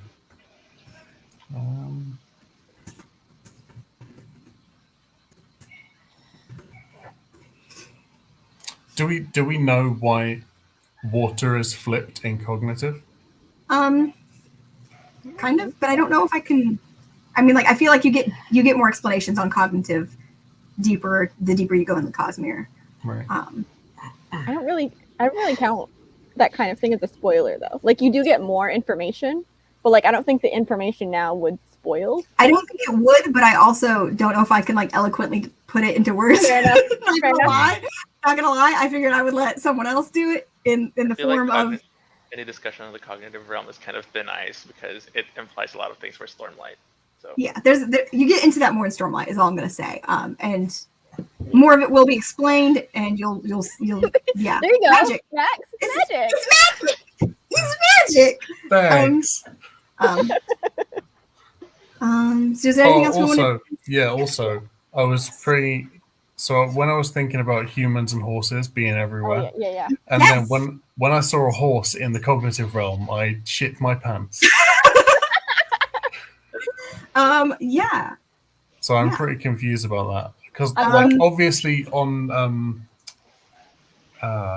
Scadrial, the humans are created by preservation in the mold of something else from somewhere else. Mm-hmm. But like, were they also created in all these other places, or did they all come from one place? There was a mass exodus, and like they all took their horses with them. I'm not gonna explain this to you. Yeah. Because there is like I can explain some of it, but I don't want to just give you like a tidbit when there's like a bunch more I could tell you. But I will say that you will get more answers in terms of that. About we will get more into that, and then what you don't get answers for, then at that point I can full on tell you what I do know. Yeah. Because I was thinking like humans created in lots of places. I was like, okay, I might be able to accept that. And then when I realized that horses had been in multiple books, I was like, wait a fucking minute. Hold on a second. Wait a fucking minute. These horses are suspicious. Oh man. What about the lion? What about the lions and the giraffes? And Oh my god! Let me tell you guys, I fucking forgot what I was reading. I think it's an alloy. Is it an alloy of law?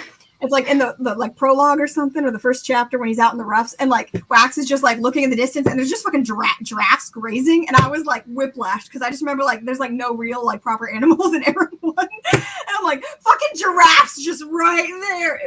They haven't appeared. They haven't appeared in any other books though. But Giraffes? rats? No, I don't think so. But rats No. have. Rats Rats are have. in multiple places. Rats Yeah. have rats survive. rats and horses. They be getting around. I wonder what else I've missed in terms of animals and like which ones crop up. I There's don't know if bugs I everywhere. know. There are bugs. There are like mentions of like insects. Like the word insect comes up. It doesn't really say like any kind of type of insect, just the word insect. So like an umbrella term for little kitty crawlers. He does like Yeah. birds. So I'm thinking it's either spontaneous multiple creations or it's a mass exodus from somewhere.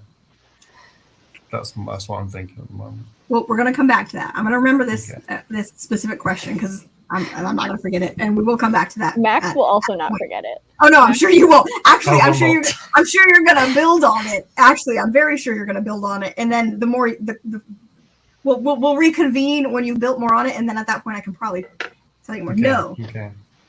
Oh, sorry. I love how I get a notification in Discord and I answered it here. Sorry, Eli. I was saying no to you. I just said no.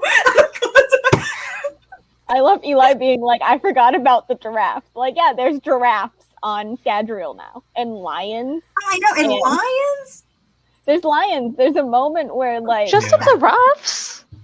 yeah, I mean, yeah, they're on the rough. They're not like in the basin, but they're around. It's weird. It's so weird. there could be lions in the city. You don't know what city lions are up to. All right.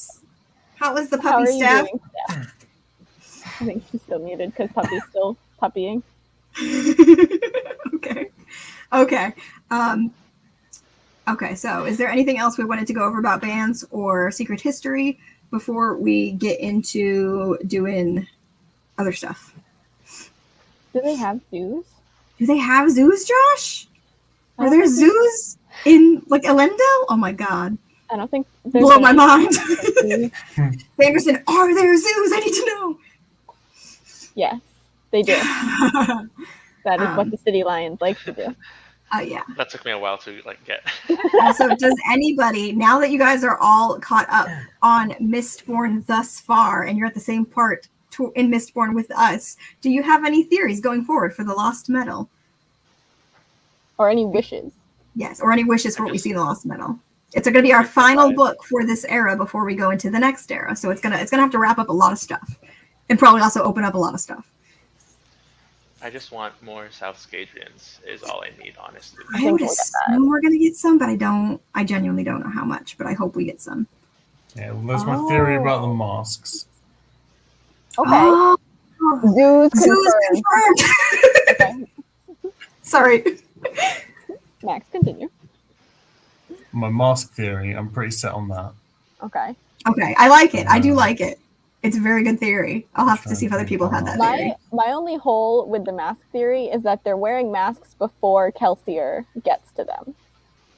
So like That's true, they were. there are masked people pre-Kelsier. Oh, also, I feel yeah, like- when Kelsier, when we see that in the coin, like the memory of Kelsier going to the Southern Scadrians, that takes place, I want to say it's about 10 years after the world is remade. It's like 10 years later. I think, is that right, Casey? 10 years? Let me double Think so? check. Josh, do you know? Eli, confirm not because I that might long. not.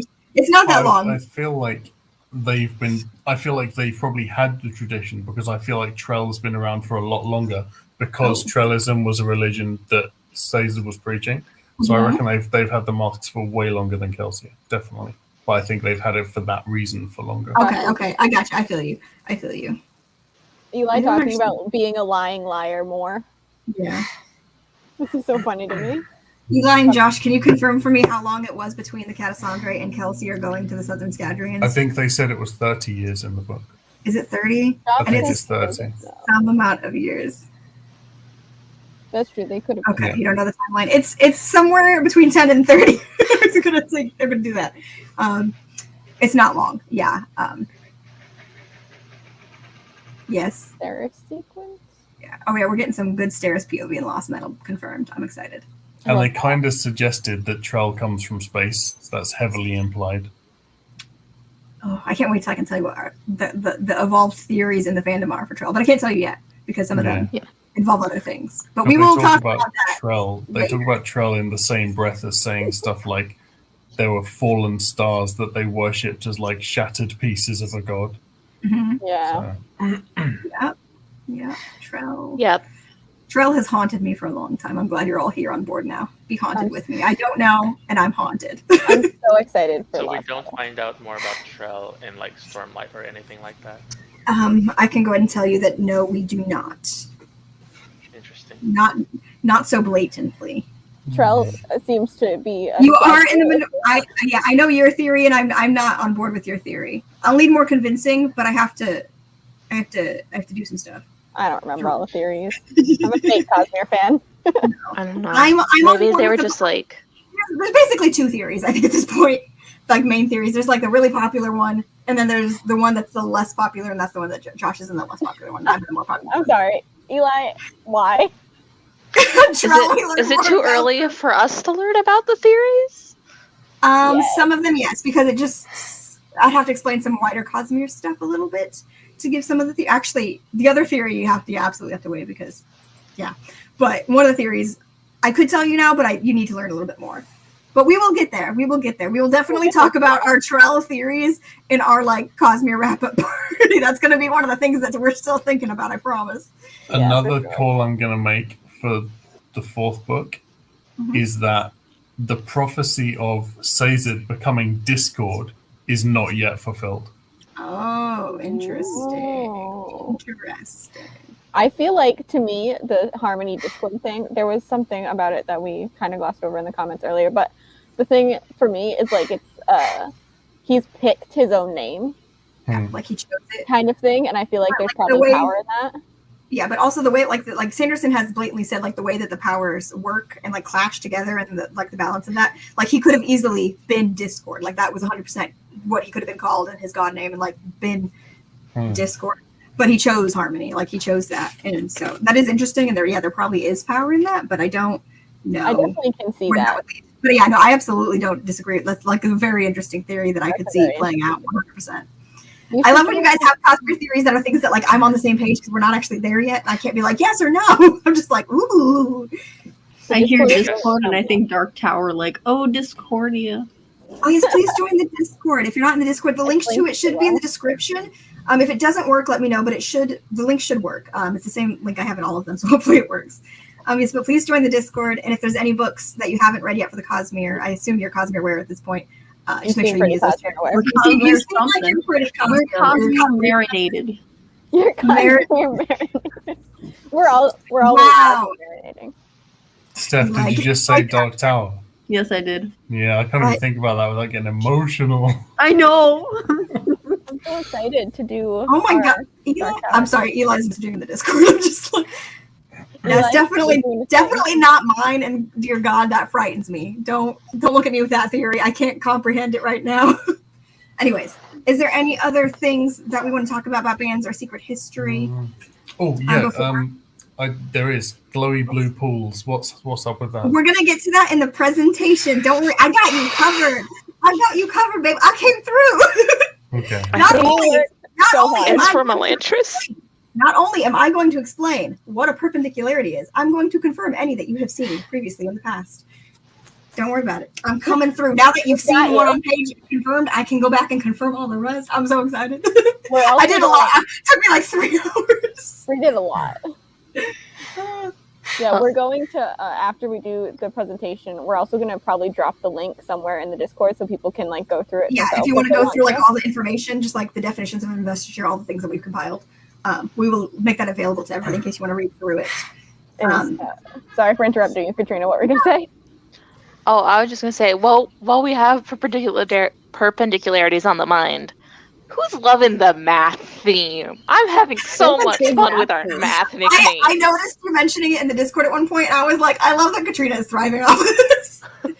I don't like math. Math scares me. I'm not good at math, but like I'm glad it's just attuned to you and you love it. I think it's interesting. I think it's really fun. It is very Like, interesting. I think the main reason it's happening though is because just people like those words so much. Like they're just fun words. I'm not gonna lie. Like when like the set is first introduced in like suit, I thought it was gonna be all card terms until we get the term for what's her face, and then I was like, what? What's happening? That's not a card. I was like, is that a card? I don't know enough about cards to be honest with you, so I was like, maybe it is. And then I saw people talk about how it was math, and I was like, that does make sense. I definitely knew that. Like sets and sequences. Yeah. Yeah, and there's a lot of number stuff, like 16, man. The 16s are everywhere. Although in Bands of Mourning, it was 17. Did you notice that? 17 was brought up like 3 separate times. Was a couple commonplace. It was weird. Josh, just going off of Discord. You guys are distracting me. Okay. So I just thought if we're- he added harmony as one of the numbers. They changed the chapter symbols though in Era 2. technically, actually, I don't want to talk about technically. Never mind. I was gonna be like, well, there's 16 shards, but Preservation and Ruin died, but then they became another shard. Like the numbers are a little wonky there. If you still want to go off of that, I That's couldn't the bad tell you thing how about listening to it on audio. You don't get those nuggets. moments. Yeah, Mm. I will definitely say do physical for Stormlight, especially because as you saw in your little peek preview, Yeah. Have you to thank for that. I do think like the stuff that's the visual stuff in the books, I do think they read those out in the audio, don't they, Casey? Like the ones that have annotations on them in Stormlight. Yeah, I think they do. They do read them out, but I assume it doesn't come across the same. I don't do audio, so I can't confirm or deny. But all right, so I think next we're going to go ahead and do the trivia and the art and the memes and the giveaway winner, and then at the end we'll do our presentation, and then we'll do like more questions and stuff at the end of the presentation. So If anyone is still confused after our if anyone still has any questions about like what we went over at that point, which hopefully we enlighten you and you're not more confused, which I mean you may be. I wouldn't blame you. Okay, so who's ready for trivia? I don't know if these are good trivias. I don't even remember what I did. I will say the first 7 are from Bands of Mourning, and then the last 3 are from Secret History because I couldn't think of more for Bands of Mourning, so I split it up. Okay, so question number 1. What generation of Khandra is Vendel from? 6, isn't she? He's from the 6th generation. Good job. Yay. How many people held the power of preservation? Or the power of ascension, as it's called in here. 4. It's 4, guys. It's 4. Kelsier was there all along. Okay. What kind of animal does Wayne ask Vendel if he can turn into? A rabbit. Is it a He rabbit? says a bunny. Yeah. I'll take rabbit. He's a I'm bunny. gonna have a slight tangent here because I know you are. I knew this was gonna bring up your bunny thing. so Go this for it. is brought up like 3 times, and I'm just like, is Watership Down a canon text on Gadriel? Because he's just keeps talking about talking bunnies, and this is what I think of. So I don't See, know. What I that thought it was implies, like Velveteen Rabbit. Very different movie. but very different book. Very Yes. different book. I guess it could be either though. I mean, we'll have to ask Brandon Casey log that for the next signing question. Okay. We just gotta okay. figure out what books Wayne reads. Right. He seems to read like anything he can trade for. But does he read it? Does he actually read it? I mean, he does. Wax even says he's a big reader, It's true. It's true. which is cute. All right. Next question. What's the code name Wayne made up on the spot that wasn't an actual code name that they used? No one's gonna get this. It's like 2 big words. No guesses. It's like Burgundy, Burmudgeon. It was Black Watch Double Stump. It's not. Okay, hold on. Oh, there's actually a wob about it. God, Eli coming through. It's not Watership Down. Okay, and so is it Velveteen Rabbit? Because that's pretty cute. Eli coming through. Velveteen Everybody's Rabbit and singing. Fruity Pops. See? It's a valid theory, everyone. I love this. Yes. Okay, next question. What part of the body does Milan store her memories in? Her thigh. Her leg. Her thigh. It's her thigh. Her leg. Acceptable. Okay, number 6. What were Alex's names for Ruin and Preservation when he talked about their gods? He had different names for them, but Marissa, I was like, just Ruin and Preservation? He had different names for them. I thought this might be a hard one. It was a weird looking, almost German word. It was like Jaegerton or something. It was not. It was literally like- German. I remember checking. It was like It's a very short word. J-A-E-G. It's I think hair it's- and fruit. HERR and those FRE. Hair and fruit were his I was names for thinking their of two the- gods. I was thinking of the main big word. That sounds very much like the German words for man and woman. I think it's. He did say that their gods were a man and woman when he talked about his versions of rune of preservation. Because in But the German, way- that's hair and The way fowl. Marisai took it was like, oh, your versions of preservation of ruin. And he's like, no, but they were one god, not two. It's a whole thing. This was the word I was thinking of. Hmm. Okay. What is the you guys should all know this one's easy one. What is the drink that Alec gives to Marisai? Hot chocolate. Hot chocolate that she really likes, yes. Hot chocolate. It's called Choc, aka hot chocolate. Okay, now we're on to the secret history questions. What was the name of the woman Kelsier stole the device from? Can't remember at all. Kelsier. I'll let you say it because I Me. don't know how to say this name. I say it Alone. Alone. It's I spelled think it's a funny name. ALONE. I wasn't trying to say the OE part at the end. Okay. I would say What's the first thing Kelsier physically manifests in the cognitive realm? Is it Was fire? it fire? It's A fire. face? Yes, it's his Yeah. fire. All right, last question. Who is the first person Kelsier gets to hear him from the physical realm? Me. Just kidding. The madman in that place. The madman in that play. He didn't have a name, and I was like, this isn't a good question because he didn't have a name. The first one who's named was the guy named Pidge. The first one who's named. But the first person he actually gets to hear him is that beggar who was in that like place where he used to stay with Mare. Crazy Hut Man. Yeah. Exactly. I So mean, that that could be Wayne. that is all of the trivia. So next up we'll do art and memes, Casey. Oh yeah, that's me. We have arts for Bands of Mourning and Secret History, and then I put memes for both just in the same like category because I didn't have a lot of Bands of Mourning memes, but I did have some Kelsier memes so I could finally share. So, but holding out on some good Kelsier memes. Oh, Kelsier. Hold on, I'm opening. There we go. Okay. So we'll do art. There's some great art. We love this artist. It's so cute. Yes, that's my favorite artist. It's so cute. I like that she did like the 3 panels that leads up to the kiss. It's just Yeah. adorable.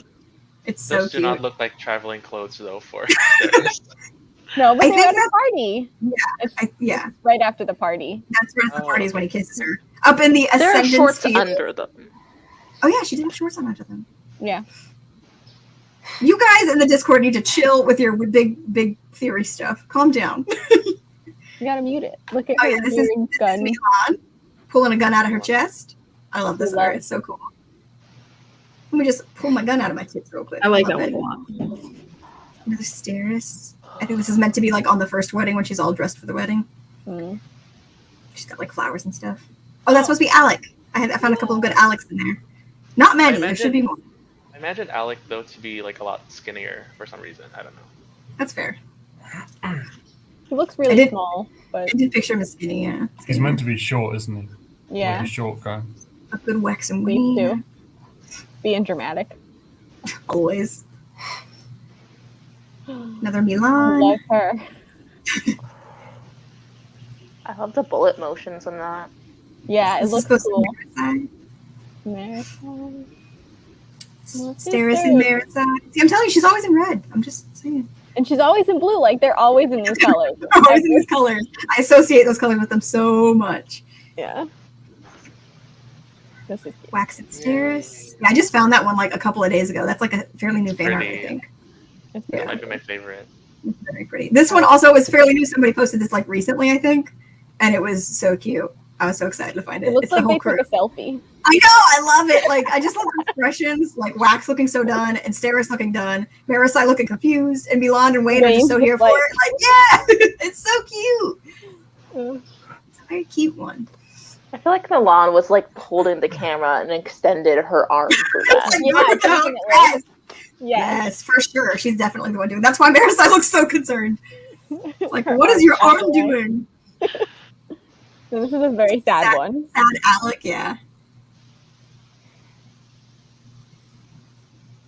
Marissa and Wax and Wayne. Shooty wacky nonsense. Wacky nonsense. Another Marissa. I like that she always has her rifle with her. It just seems so like. Should have got a rifle for the cosplay. It just seems so like bulky to like carry around. It's like she's in like this cute dress, and it's like, and here's my gun. I love it. Ridiculous. Intense. Another Alec. I like that one. I think it's cute. He's very skinny in that one. Yeah, he's a very skinny dude. And then this is meant to be saved in like that moment with Wax at the end when it talks about like his cloak like extending into eternity, and you can see the ages in it and everything. There's like detail in the layers of the V pattern showing like different things from the past. There's like I think Vin and Ellen are in one of them, and there's supposed to be stuff from like Elendine or Shek. It's very cool. Like if you look at that art closely, I'll post that art in the Discord because it's very, very cool. I am highly impressed by this. It's very cool. I'll post it in the Discord so you can like look at it closer because it's a really cool one. I'll post it in the Bands of Mourning, all spoilers. But it's a real cool one. That's all? And then Secret History art. This is mostly, some of this is just art I couldn't share before. That wasn't necessarily Secret History, but was like implied that Kelsier's a ghost. This is like my favorite art ever. Kelsier hovering behind Vin. Listen, okay. Do you remember in Well of Ascension when Vin's talking about how she has to protect everyone, and Ellen is like, but who watches over you? And she immediately thinks Kelsier, and I'm emo because he was. Ugh, it hurts. I just love this art so much. Like it hurts me. It hurts me so good.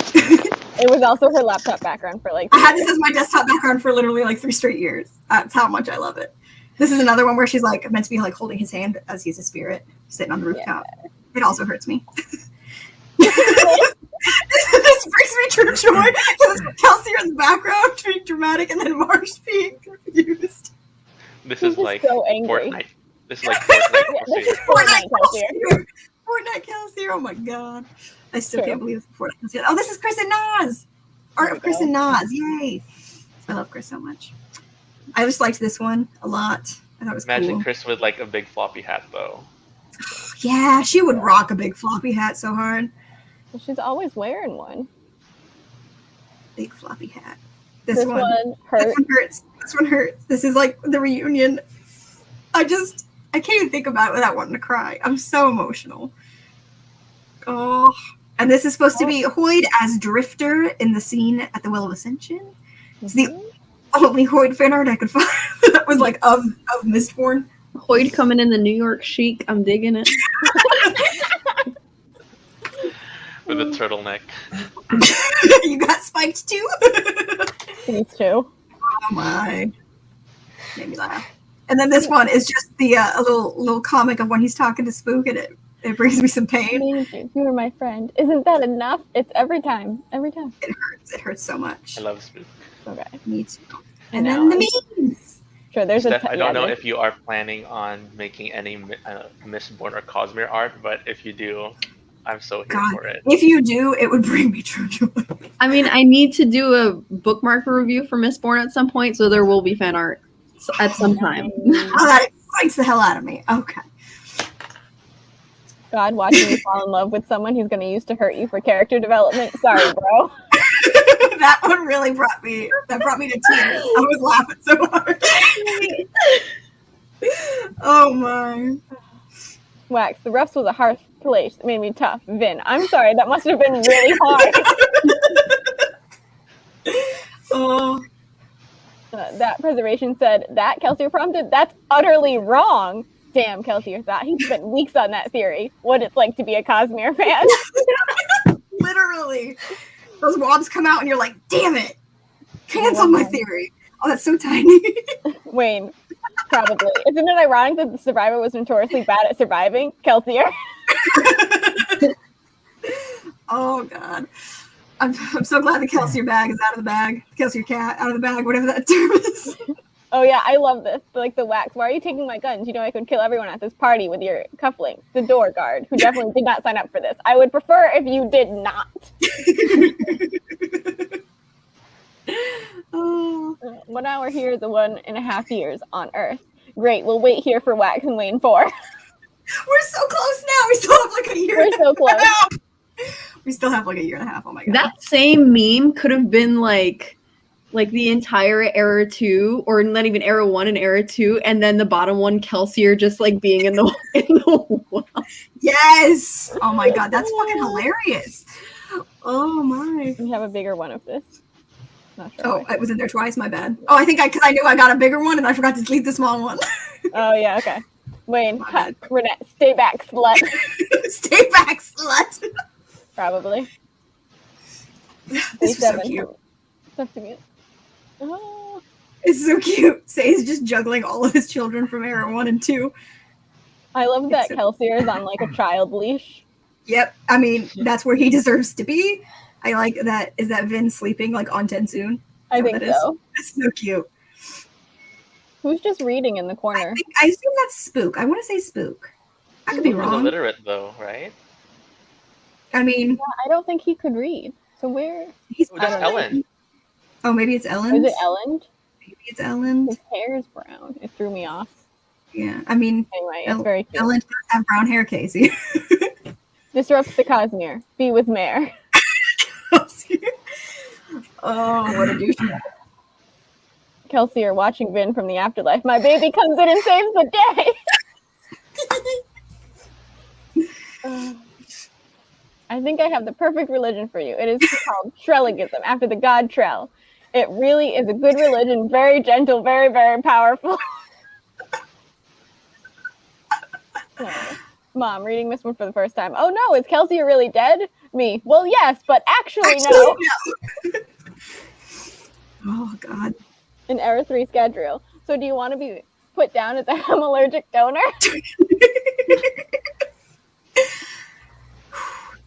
Vin and Ellen defeating Ruin and saving the world. Meanwhile, Kelsier in the afterlife. What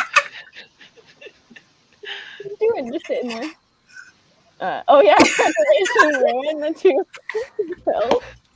I'm the one who found and put all these in here, and I forgot about all of them, so it makes me laugh a lot. Completely forgot about all of these.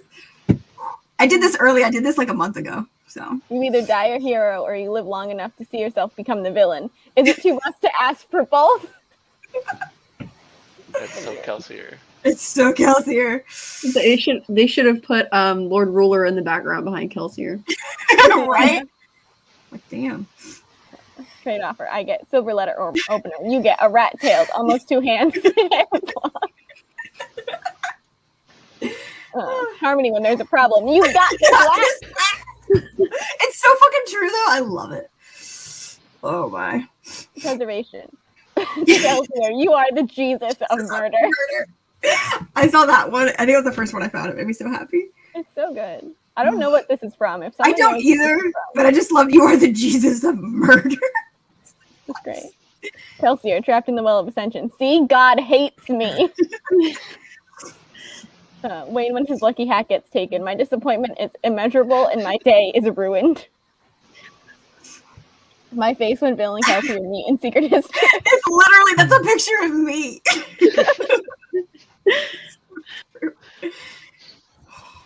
Hold I on. think that's all. Yeah, but there was one thing I forgot to go back and talk about, which is this. This is on this topic of you either Oh yeah, die I hero. forgot to bring it up. Okay, yeah, let's dig into that real quick. Like, So you have the wob. my tab. I So have we the can- wob. Could word it word for word, not paraphrase. So there's a wob. The first one that comes up is like at one point you mentioned that Kelsier scared you. Can you talk a little more about why? And Sanderson says, so Kelsier is one of my favorite characters. I like them all, whoever I'm writing, right? But one of the things that makes Kelsier tick is in another story, he'd be the villain. And there's more to that wob, which I will read. But I think about this wob every day of my goddamn life. Haunts us every day. Every day Like- it haunts us. Like if it was any other time, any other place, that Kelsier would be the villain. It's literally And like I just, only the circumstances of the situation he was in Mistborn made him like a hero and not like the villain, even though he was, killing nobles and just doing his own thing. But like he was trying to do good, but in any other situation, like he would have been the villain doing what he was doing. And I just this word of Brandon is from Trina lost 2016. power. Can I Yeah. make a random side tangent suggestion? Yeah. Can we hold like a at the very last live show at the end of the Cosmere, have like a meme generating contest? Like everyone Yeah. just has their own meme. Yes. Yeah. Yes, we can. I'm writing Yes, that down. Hold on. write it down because that is a brilliant idea.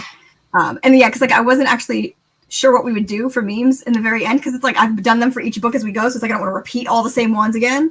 I'm sure I could find some that I hadn't used, but yeah, that's a good idea. Yeah, Just, we like, have threw a some couple in, like memes. Yeah, some big That's Era 2 ones. it's a I have very one fear about Era 3. Yeah. Uh-huh. And I want you guys to know that Word of Brandon is from 2016. 2016. Memes. I like that everybody's on the meme train, Steph. You have a great idea. I'm just a meme finder. It's okay. You can find us some good memes too. If you find any that we haven't used yet, then we can throw them in at the end of the year as well. If you want to start collecting anything you haven't seen me use. We should do this. We should do this. Beautiful. I love that everybody's just coming together. If you ever have memes for the current book that you want us to make sure that Oh we yeah, look at, just DM me or Casey. Just DM us. Yeah.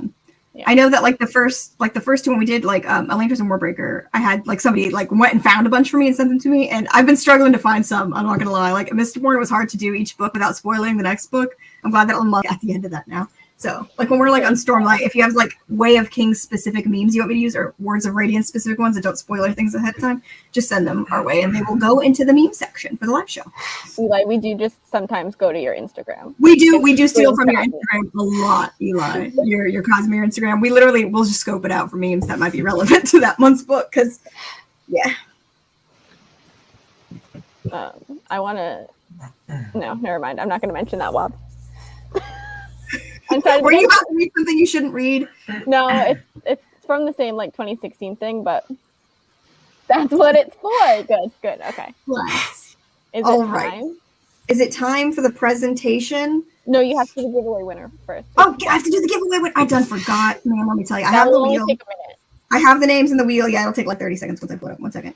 Let me make sure I have where- the presentation all ready to go while you do that. Yes. Close Wheel on. of names. Yeah, I think we had like 6 entries this time. Spin. It's spinning. It's gonna land on. It landed on Katrina. Katrina, you won. I did it, Yes, guys.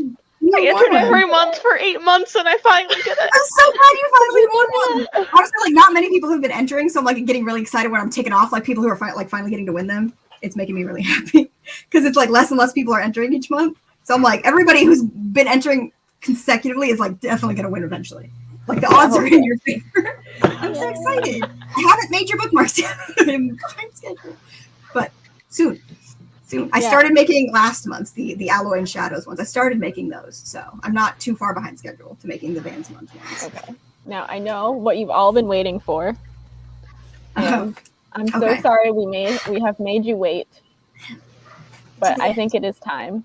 Okay, so what we're gonna do is Casey's gonna like share the presentation on the screen here, and we're just gonna go back and forth with reading what the text on the screen. Obviously, like you can read it yourself, but we're gonna read them Starting aloud. presentation now.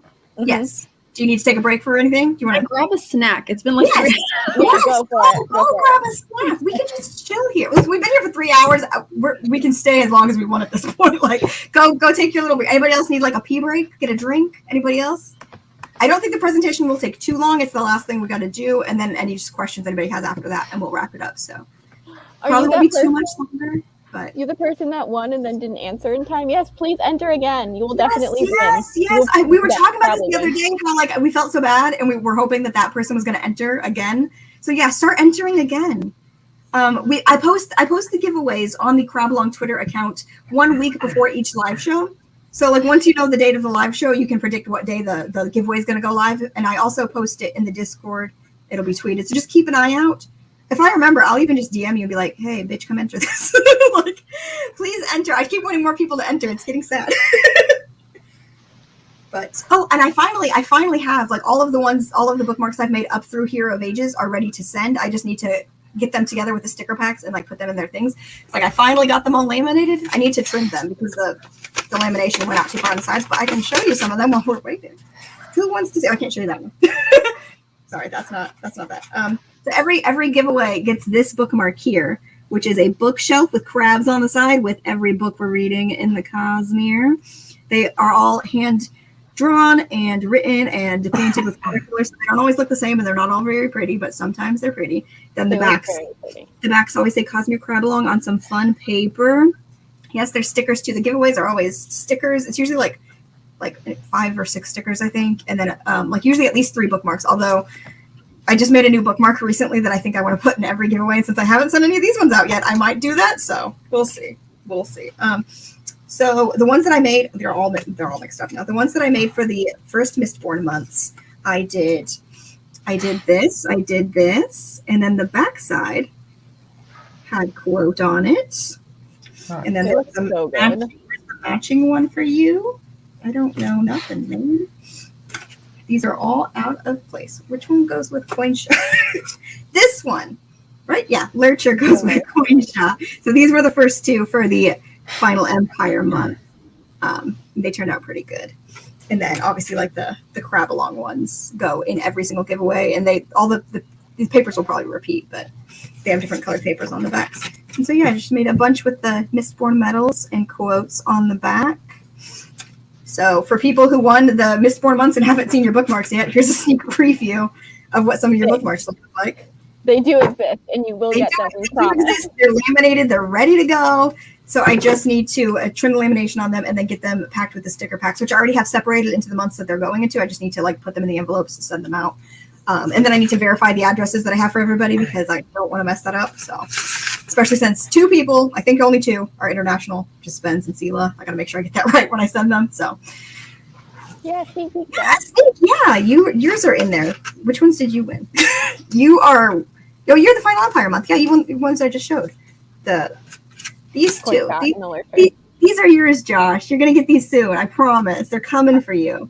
Brie, they came out like the symbols came out really good looking, like metal symbols. I'm so proud of how they're not perfect, they're not like perfectly circular. There's some of them are a little messed up. Some are better than others, but they're so decent. I think that one turned out pretty good.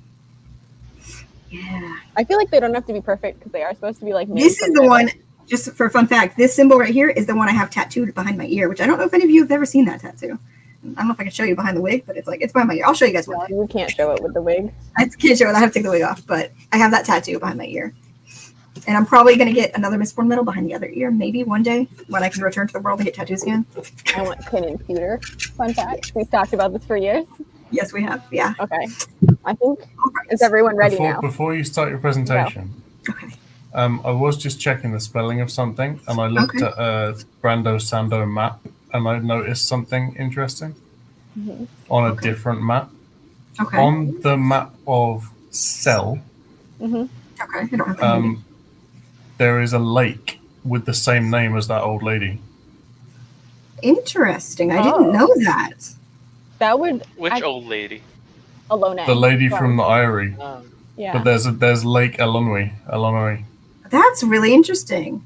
Yeah, they refer to her as Ancient One, and she is like, obviously you can tell that the Eyrie are like proper Elantrians and not the version that you meet in Elantris, because they left Cell before the events take place on Elantris, before ever the magic stopped working and all that stuff happens in Elantris. They left well before that, so they've been away from the world before that happened. That's the lake. That's the Aeon dot.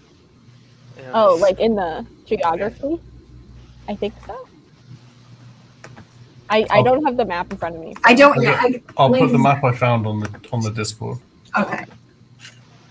In the Elantris chat, in the cool chat. The cool. I just love how much you love Elantris. It brings me joy. One day we're gonna get Elantris sequels, and like you're gonna be so hyped, and I'm gonna ride that wave with you and be like, "Let's go!" There, look, I circled it. Okay. Yeah, like one day, definitely. All right. Question since we're getting closer to the end of the year and we're beginning to like talk about the end of Cosmere wrap up, how integral is it that I read Elantris before we do the end year? Okay, I would say that I would like for you to read it before. Do you want me to see? I don't want to like spoil anything where like a connection might pop up, but I will say you'll want to read it before the end of the year. Let's just put it that way. I did want you to read it before Secret History, just so you would have caught the connection there, but it's not like a connection that's going to spoil anything Elantris for you. And then when you read Elantris, you can kind of like look back at that and it'll make a little more sense. But even then, we're still confused about those people. We just know that they're from that planet, basically. That's like all we know. But I would say that if you can get it in, do you want me to tell you specifically what book to read it before? Like, no, I won't say it here. No, I won't say it here. But if, like, say if there's a specific Stormlight book, I would like you to read it before. Do you want me to DM you and tell you that?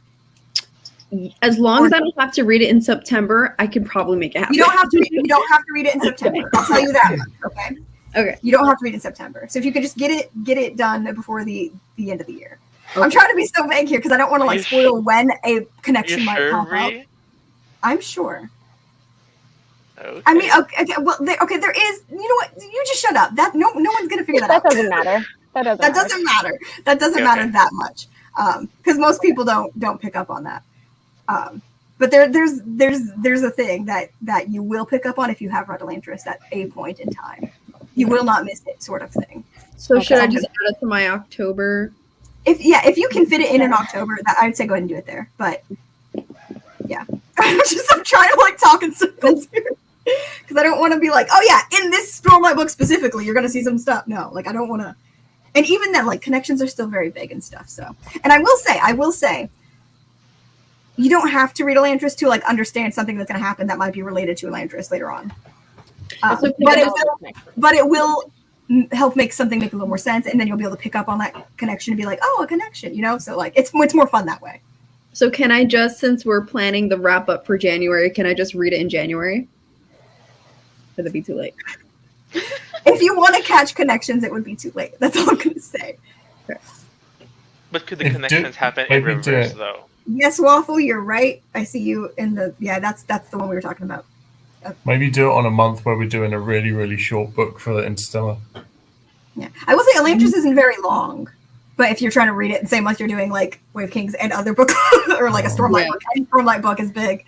But it's only like 400 or 500, 600 pages? I don't actually remember. 4, 5, 6. That's a big 500. 600 is like the same window to me. You know, it's the same window. Okay. It's less than Stormlight is what it is. It's less than Stormlight. Like that's how only in like only on BookTube can you just throw around huge numbers like 400, 500, 600. But if you talk about money, like 400, 500, like that's a huge. Okay, Eli, I'll tell you the thing that I'm talking about because that's not what I'm talking about at all. I'm confused why you think that's what I'm talking about. I can't. For some reason, the comments are frozen. I can't see. Okay, hang on. Let me just DM you. The potential for like future connections like scares me. It's so interesting. I love like trying to like connect things and like figure out what is what, which we're gonna actually talk about a lot of connections in the PowerPoint. Yes. Let's do it. Are we ready to PowerPoint? I'm ready to get woke. Okay.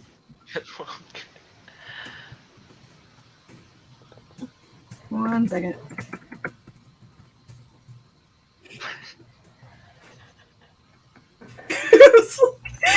I don't know how you didn't know what I was talking about. Okay, everybody get ready. We're gonna go through and just read to you our different panels here. With we're gonna read them because I feel like that's most accessible to everyone. But you can also just read it yourself. You can just read on screen, but we're gonna read them all aloud for you. And then if you have any questions about anything that's on any of the panels, we can stop and talk about that and go over it more. Yeah. Okay. Okay. So obviously the first one is kind of a joke because that's second one is investiture.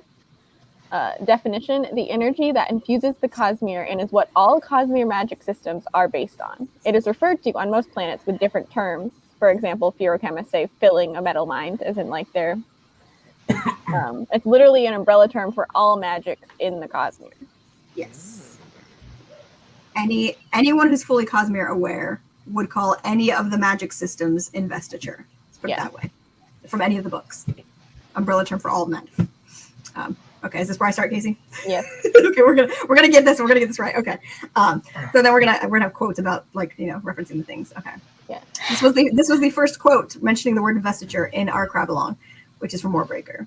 What is odd about them is that they're the only naturally occurring biochromatic entity, which is theoretically the explanation for why they can't use or bestow their biochromatic investiture. Of course, the fact is that every living being is born with a certain biochromatic investiture. Vaxer was explaining this to Vivenna in Warbreaker. It's still you, Brie. Oh, is it? I thought we were doing every other one. Oh, are we doing every other one? No, that was the plan until we get to like the blank ones and then we double. Oh yeah, okay. Yeah. Listen, it's We had a fun. whole plan 'cause we were like, we're gonna get lost reading these back and forth. Yeah, it's your turn. This is from the OG PowerPoint presentation, which ours is based off of. The raw power of both allomancy and ferochemy, Bendel said, is something we call investiture. This is very important, as in ferochemy, an individual's investiture is keyed specifically to them, to what we call identity. Each man or woman has a spiritual aspect, a piece of themselves that exists in another realm entirely. You might call it your soul. Your investiture is keyed to your soul. Indeed, it might be a part of your soul, much as your blood is part of your body. From Bands of Mourning, same PowerPoint presentation, I think. Yep. Casey, did you see that yet, or have you not seen it yet? I did. It just made me laugh again. Thought it was Okay, a fun so- picture. This is also from Bands of Mourning. I almost said Books of Mourning. Jesus Christ. Investiture, the innate ability to burn metals or tap metal mines, is also one of the things ferochemy can store. You want to complain about the quotation marks on the presentation? Listen, Casey did everything in the presentation. I did write up all the quotes though. So If you want to do a 48 thing presentation without quotes, you can do that. yes. Eli. Also, reminder real quick to everyone in the comments who's Cosmere, where we're only explaining these things up to the point that we know them, nothing beyond Yeah. that point. So don't say anything in the comments to like correct anything we've said here, because we're only giving the information that we would have up to this point in the read-along. Yeah. Going over that again. All right, this is me. Interesting. Yeah. Identity. It's a spiritual attribute and works like spiritual DNA. I feel like this could also be referred to as one's soul or personal ID. We see this starkly with ferochemists. Their metal minds are keyed to them, but also in breaths in Warbreaker. Another awakener can't take breaths from an object another has awoken, and the breaths have to be transferred willingly. I'm going to add that I added that little quotes around willingly because, like, torture is fair game. That's true. um, As we've seen in Warbreaker. as we've seen in Warbreaker. So connection, it is a spiritual attribute. It represents a spiritual connection and relationship between people, places, and things. It can be used in many different ways. Invested arts, the magics, are heavily rooted in connection as well, which makes a lot of them or the things they do possible. Fortune, spiritual aspect related to luck, seeing the future, or versions of the future, referred to just as luck by less Cosmere-aware people. Chromium fairings, called spinners, could store fortune, so the terrorists know it, but it's considered beyond understanding. Perpendicularity, here we go, Max. A junction between the physical, cognitive, and spiritual realms. Perpendicularities are formed at locations with large amounts of investiture. Destroying the pits, O Scarred One. That was the only perpendicularity on this planet with any reasonable ease of access. This one is very dangerous, growing more so by the minute, and difficult to find. By doing as you did, you basically ended traffic through Scadrial, upended an entire mercantile ecosystem, which I'll admit was fun to watch. So this is Hoyd confirming, first of all, that the pits of Hassan were a perpendicularity, and also the Well of Ascension is a perpendicularity. The first time we see the word, it's the first time we see the word used in confirmation that something is in fact a perpendicularity. And he's confirming two of them in that moment. So Yeah. that means that anyone who's ascended has the ability to create a perpendicularity? I don't think that's confirmed. I wouldn't say that that's confirmed, but I wouldn't say that it's necessarily not true as well. AB, I meant to change that. That's Arcanum Unbounded, but it's from Secret History. I meant to change the tags to Secret History. This is from Secret History, but Secret History is in Arcanum Unbounded. Okay, And so we were putting the tags for the books. I want you guys to know that she put AB, and I was like, Brie, what the fuck book is He was AB? like, there's no book called AB. Well, I because was like so confused. in my document where I was actually doing it, I was like putting the book and the page number for reference. And I took the page numbers, like we took the page numbers out here because it was just kind of a lot. But yeah, like that way, because I would know it was in Arcanum Unbounded on that page number. This is I probably wonder true. why. I'm just Sorry, going to go say on. this is probably true, but I was going for aesthetics, not grammatical correctness, so True. go ahead. I wonder why Hoyd says through Scadrial and not to Scadrial. I feel like that's a thing. That's anything Hoyd says is probably a thing. So yes. A good way to put that. The wording there is probably intentional. Hmm. Yeah. Okay, now the other perpendicularity quote. Okay. We put this one first. Yeah, we put this one first because it's the first like confirmation of what a perpendicularity is and that it's a perpendicularity. All the quotes that come up after this are things that were hinted at to be perpendicularities, and I am now in this context confirming for you are in fact perpendicularities, except for one which is not confirmed, but it shows you on the thing. Yeah. Look, So you're about to learn about a bunch of perpendicularities. here we go. Me confirming. I'm stuck on the choice of word of mercantile ecosystem. So like, what does that mean for world hoppers? I'm assuming that Chris can't be the only one. So like, I'll go ahead and tell you Nope. she's not. I mean, Hoyt is obviously a world hopper, so there you go. You have two at least, and Nas. I think of it like, in this context, I have no idea if this is true or not. I think about it more as like they're trading goods. It must be like a trade route, yeah. Yeah, so like the way that he did it, like that would upend an entire thing and be a huge disaster. Basically, what I assume is being confirmed in that statement by Hoyt is that people who are Cosmere aware enough to know where perpendicularities are and how to use them now are fucked with that perpendicularity, because as he explained, this one is very dangerous and hard to get through. Most people can't do it, so that the one that was destroyed, obviously destroyed. Do we know what they're trading? No. Probably like Horses. everything. Probably horses. Probably horses. Horses! It's horses! It was horses all along. I don't think we have any confirmation on what they could be trading through there. But I mean, like, what anyone would trade through normal You trade would think. routes, I You would assume. think. You would think, but I don't have a confirmation, so I can't say for sure. well, No, We Um, got Should they chocolate be somehow. trading investiture? Raffle. but like the what made the pits special was the adium, no? That it grew there. Yes. Yeah, And that's a power pool there.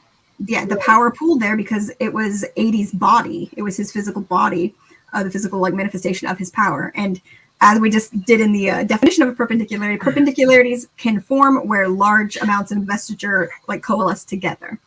Oh no, I'm getting screamed at by Eli. Yes. Yeah. So worried about it. Any more questions before we go forward? I got distracted. Steph doesn't seem to fully understand yet. Okay. No, it's not that I don't fully understand. It's that I'm thinking what other possibilities there could Oh. be. Okay. Okay. Like specific locations. Like, so, my brain. Okay. We're I'm about to thinking, confirm them for you. Like just, so depending on what happens and where, people have, or people, whatever, certain individuals have the ability to make these locations. So I'm thinking about Okay. like, I'm The thinking about, perpendicularities? yeah. I would say not just anyone can make a perpendicularity. Like I said, like they form on their own when there's large amounts of investiture. I feel like somebody like Sazed could make a perpendicularity. Someone Right. with like that power could make one, but not just like, Hoyt can't make one because he's traveling to this one that he doesn't like. Like, you know, he can't make one for him. It's just already there and he knows where to find it and how to use Right. it. No, that's what I'm saying. What Okay. I'm saying is like, I think, never mind.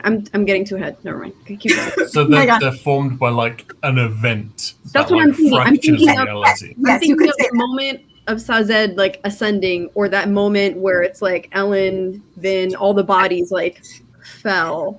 Could that potentially be a moment? I don't know if I want to say yes, but I also feel like because it's like the definition of it is like when the power pooling there. So like an event that like goes and then the power is not longer pooled there. I don't know if that would form a perpendicularity. I'm not 100% I think, sure. yeah, I think of it as like not as an event, but like a stable pooling, like over a long period Yes. of time. Like it's coalescing there because of the power there.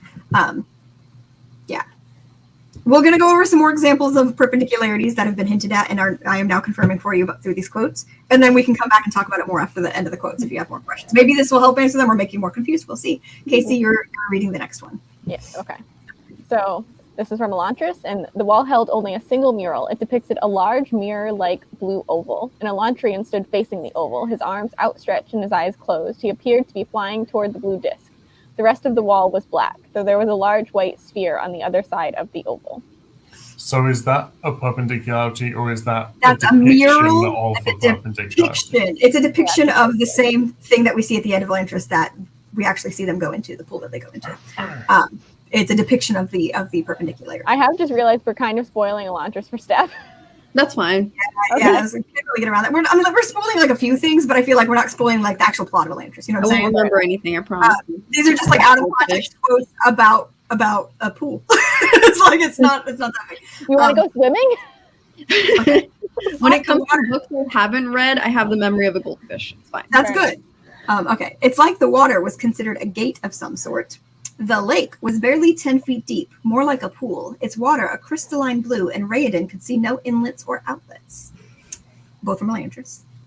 And more Elantris. The man floated for a moment in the vivid sapphire water, then released a blissful sigh, and then the man dissolved. No sign remaining of flesh, blood, or bone. All right. The water held Raoden in a cool embrace. It was a thing alive. It wasn't water, but something else. They didn't understand that the pool couldn't take him unless he wanted it to. I'm just gonna say I feel like these are very heavy Elantris spoilers. No, not for like the main plot. I feel like not for like the actual like ongoing plot of the book. I guess. Like they're not, like they don't, and they're out of context. Yeah, I don't think they spoil anything for the plot, Yeah. like at all, because that's not actually that relevant. That's not relevant, really. Like the at actual all. perpendicularity in Elantris not actually relevant to the plot of Elantris much. Like overall, It's kind of there. it's just kind of there. Hoyd the beggar sat on the side of a fountain, carefully wrapping the bandages from his face. A small crystalline pool filled the cleft in the rock beside him. He leaned forward and dropped into the small pool with a splash, and then vanished. So is that not the lake? Is that a different one that he's found? I Or think is that it's the same Guys, one? I this is think it's outside the the same city. one. Yeah. Right. I think Yeah. it's the same one. I'm pretty sure it's the same one. And like I don't know if everybody who did read Elantris read the 10th anniversary edition that had that bonus scene with Hoyd at the end, but you need to read it. It's very interesting. It's the only time, I will say it's the only time thus far in the Cosmere you get Hoyd from Hoyd's point of view, which is just interesting. It's very interesting. We'll go over some of that more in a bit. A pool, Vin said quietly, her eyes far keener than his. A glowing white pool from the Well of Ascension. I came upon a mountain pool of the most perfect blue, fed by the melting snows of the heights. This is from Bands of Mourning. It's a broadsheet, and it is not a confirmed perpendicularity. It's not But confirmed perpendicularity. And it's it like one of the sounds pretty articles. It sounds like it's possibly a perpendicularity, and yeah. It mentions that in another place in Era 1.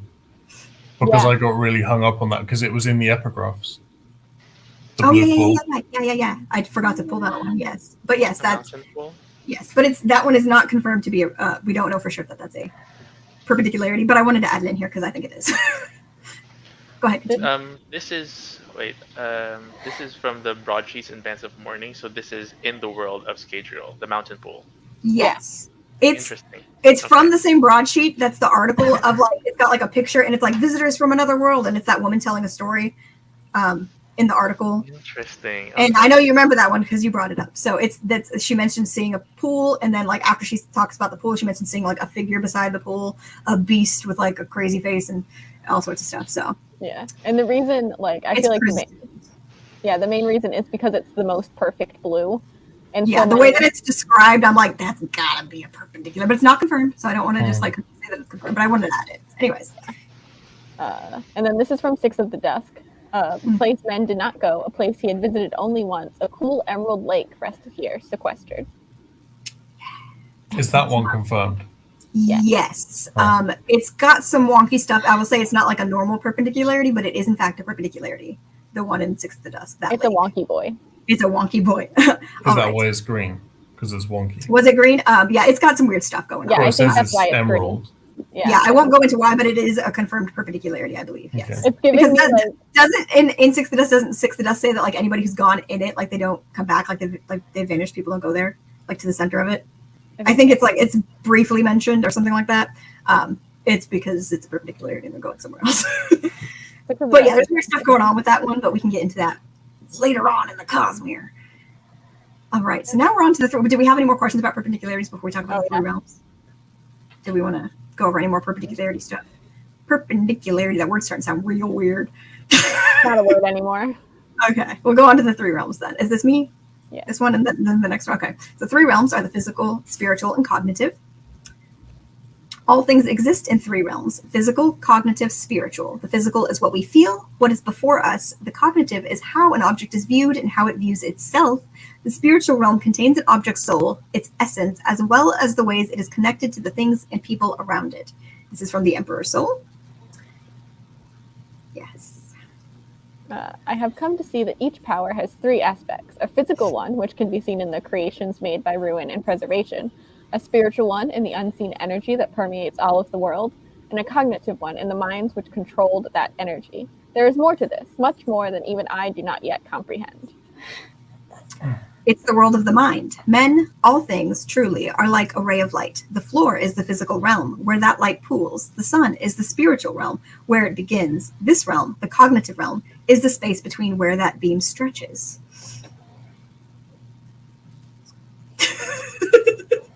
Adenaldium and shards.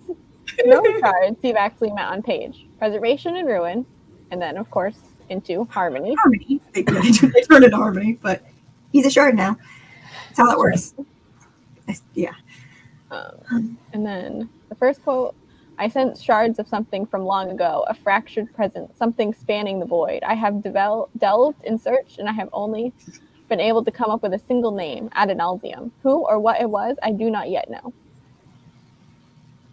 The shards, Chris said, drawing Kelsier's attention, are not God, but they are pieces of God. Ruin, preservation, autonomy, cultivation, devotion. There are 16 of them. There was a god, Adenaldium. I don't know if it was a force or a being, though I suspect the latter. 16 people, together, killed Adenaldium, ripping it apart and dividing its essence between them, becoming the first who ascended. Together, they murdered a deity and became divine themselves. 2 of those created this planet, including the people on it. Adenaldium originally created the first humans, therefore your gods had a pattern to use. There's a person in that, somewhere, directing it, or perhaps just riding it at this point. One second. I think where this there were, and I didn't think Kelsier. I was Okay. Oh no. Then and then Vin. Resurrection. And then one. Steph, you've turned into a robot, and we can't really. Steph, we can't comprehend what you're saying because it's all like blotchy. Can you hear me? Okay, I think it's getting better. It's getting better. Okay, I think it's getting better. I think your internet just had a moment. It was having a moment. Okay, you're back. No, please don't. Okay, I think go ahead and say your question again. Sorry. Okay, I was saying, here's the reason why I didn't think Kelsier as fourth person to hold the power is because I was thinking Sazed, preservation from, and then preservation took 4. Not that Kelsier was like the 4th one. I think I get what you're saying, but you're still cutting out a lot. Can you not hear me? No, we can hear like every few words, but it's very robotic. But you're saying that that's the reason why you didn't suspect that Kelsier was one of the people who held the power, because you were thinking of, you were counting preservation in that. Is that what you're saying? Okay. I pieced it together with like every third word. I was like, we're detectives now. Okay. I guess that's fair. But I will say that one of the ways that it's phrased in Era 2 is like the people who held the power of ascension and not the people who held the power of preservation.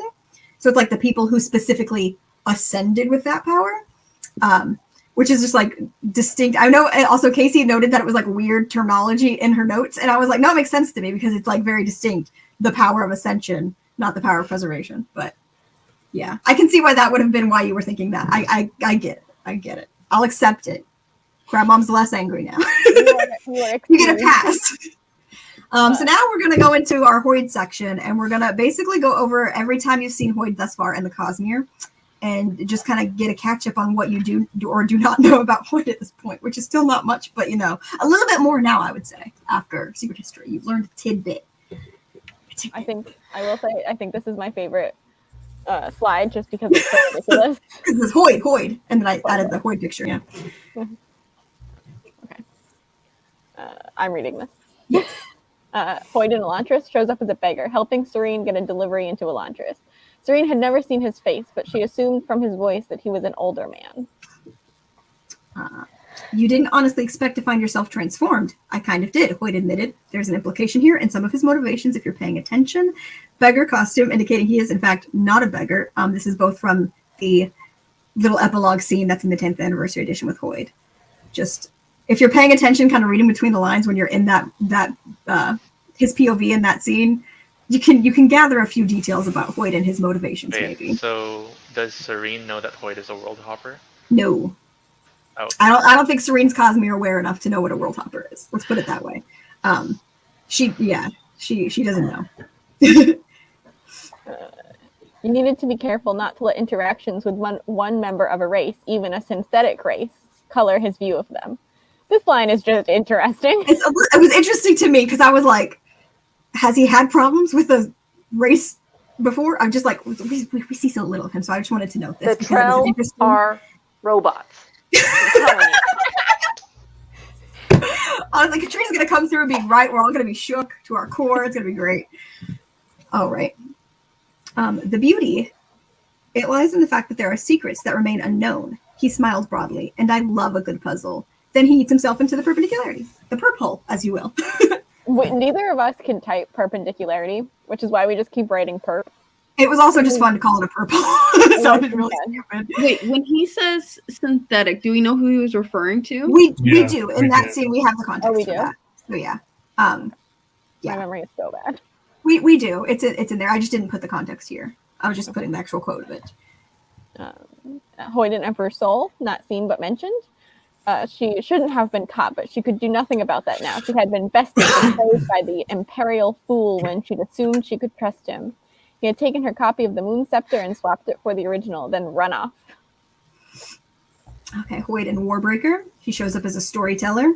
This is Hoyd, master storyteller, described as an elderly man with an extraordinarily long white beard. As she looked more closely, she could tell that he wasn't quite as old as he seemed at first glance. He pulled out a handful of sand and began to rub it between his fingers, letting it drop in a soft stream towards the ground, its grains blown slightly in the wind. Bringing up another hand, letting powdery black sand drop from it, mixing with the sand that fell from the first hand, as Ciri watched, the black sand turned white. So there's definitely something to like rereading these like Hoyd appearances once you're a little more Cosmere aware. Yes, I will just say that black sand turning white, if you've read White Sand, that might make sense to you. That's a little throw off to White Sand. So, is it implying that he's from the same place that Chris is from? No, and I can confirm. I'll just confirm for you that he is not. But he gets around. He gets around. He does. He's just using the sand. He just has some on hand. He keeps stealing powers. Yeah.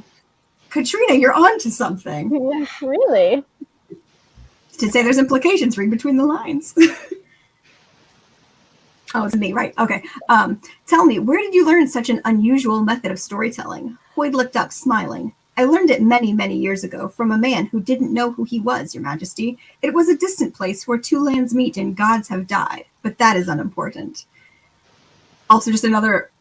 That's one of those moments when, like, Hoyd, while in character, is just letting a little bit of, like, himself seep through. He's just saying some shit that, like, doesn't make sense, and you're like, okay, that's real Hoyd coming through. Don't know what it means, but it's clearly something. It means something. It means We something. don't know what the two lands are. I don't think it's confirmed. I will not confirm for you. I don't actually know 100% off the top of my head if we have that confirmation, but if we do, I will not confirm just yet. Is that putting Warbreaker after timeline of era of oh my god, my brain. I do think I'm not 100% sure if like chronologically in World Warbreaker is supposed to take place after Mistborn Era 1, but it's either like right before or right after. It's like in a similar place as Mistborn. I know he wrote it after Mistborn Era 1, but I don't know chronologically where it falls. But I think by Eli, I think that it's like right after.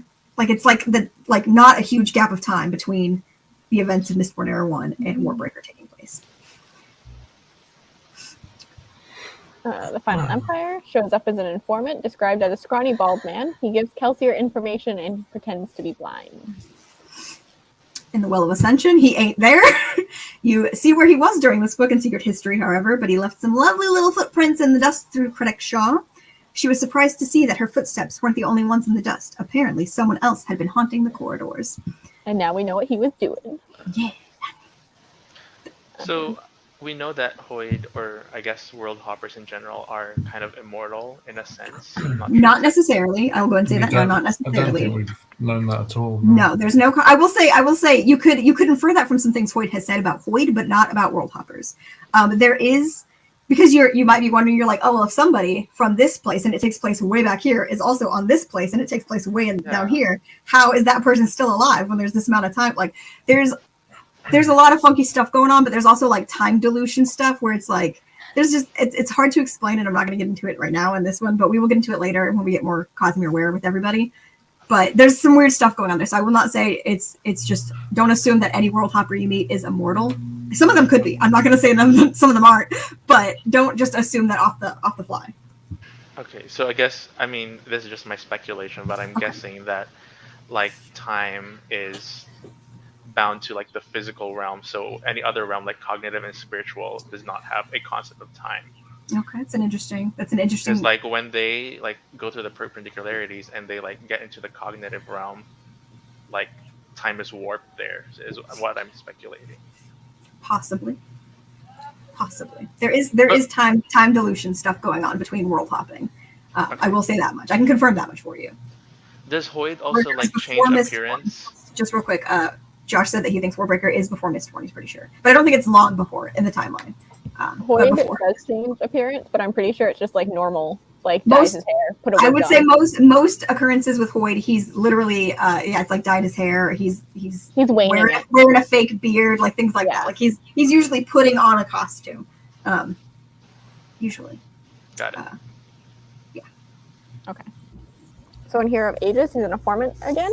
She soon located a figure that wasn't sleeping like the others, but sitting quietly in the light ash fall. Her ears picked out a faint sound. The man was humming to himself, as the instructions said he might be doing. Then, when yeets himself away because she gets some bad vibes from him, you later learn in Secret History that Kelsier was there, influencing her judgment. Hoid in White Sand. In Volume 1, he's just a man in the background of a panel with his hood up, and he's holding an instrument. In Volume 2, he appears to be listening to the main characters having a conversation with the same hood and instrument on him. And then in Volume 3, you see him on a ship with Prince and Bayon singing a song. Now, he's not really doing much in White Sand, but he's got his cameos. That's just his. Is that at the end of White Sand? He's on the ship. Yeah, he's singing a song on the ship at the very end of Volume 3. Yeah. He's just hanging around. Doing a little song, playing his instrument. Yeah. In Alley of Law, he's in the background at the wedding, congratulating the married couple. Though he did wonder why they were speaking with a scruffy man who looked like a beggar, dressed in all black. I will just say, I like that, like, I think Sanderson just didn't know, like, where Hoid was in the timeline, so he didn't want to do anything too intricate with his cameo here, right? So he was just like, okay, he's just going to, like, congratulate them. But I like that Hoid just shows up in his, like, beggar attire to this wedding to congratulate the married couple. Like, obviously, I know that it's also like a throw to, like, actual fans who got married in real life. That's like the people who are getting married. But like, it's just so funny to me that he's like, yeah, I'm just gonna go to this wedding, congratulate the married couple as a beggar. I love it. That's just him. Hoid in Shadows of Self, he shows up as the carriage driver. Hey Hoid, can I catch a ride up there with you? The new coachman shrugged, making room for Wayne on the top of the carriage. So he just is on the carriage with Wayne. That's also a terrifying combo. Yeah. Also, I will just point out that in that moment when he's like driving the front of the carriage with Wayne, is the moment when Wax is inside the carriage having a nice good old conversation with Harmony through his hearing about some interesting stuff, and I'm like, Hoid's clearly listening into this conversation because there's interesting stuff. Clearly. So yeah. I think that's funny, but that's where he showed up because he's definitely just eavesdropping. And then, of course, we just talked about Hoid in Bands of Mourning, where he shows up as a beggar and noosed around outside the party they're attending. A dirty face peered out and grinned. The eyes were milky white. Clips for the poor, good sir, the beggar said, stretching out a hand and exposing long and unkept fingernails and a ragged shirt. You should be away from here, beggar, Wax said. These are private grounds. Oh, my lord, I know it, I do, the beggar laughed. I own the place, technically. Now, regarding those coins for old Hoid, my good lord. My lord, the beggar screeched, your change. Then he throws a special coin at Mr. Waxy Wax. We were going crazy. Special coin. In Secret History, he shows up at the well while Kelsier is prison there, glides in on his cork raft, feels a bead of Lerasium, if you have forgotten. That's the same bead that turned Ellen into a Mistborn, so implications there. Implications. It was a man with stark white hair, his face defined by angular features and a sharp nose. He seemed vaguely familiar to Kelsier, but he couldn't place why. I, the man said, I am a drifter, a miscreant, the flame's last breath made of smoke at its passing. So a drama queen. A drama He's queen. Dun, Dun, dun, dun. So do we have any questions Already about there. investiture, perpendicularities, connection, any of these things? Questions about Hoyd, questions about shards, any questions you'd like us to round out with while we near on our 4-hour mark for this live show? Thank you guys all for sticking around. for us. Honestly, you guys are troopers. It's pretty great. Did we explain things well enough for Have you you? learned anything? Do you feel This might be a really dumb question, but I'm gonna throw it out there. More questions are done. Is there a possibility that world hoppers also have shards? I'm just gonna go ahead and say no. I don't think so because Can I say? I know. Buzz says a thing in Secret History that the shards get very like attached. Yeah, to he their literally, location. because he can't follow Kelsier when Kelsier goes out of like range in the cognitive realm. And he explains that they get easily attached, and it takes one very determined to like be able to leave. So like once they've invested in a world, it's hard for them to leave. So the shards hopping to other worlds is not easy, I will say. So not likely, and I don't think that if they did, it would be conceived in the same like concept as like a world hopper who's like basically a normal person, except maybe in Hoyd's case, who's just found a way to travel between the worlds. So there's no chance that Hoyd is a... I will confirm for you right now, Hoyd, I guess that's not a spoiler, I can go and say that. Hoyd is not a shard holder. He's not a shard.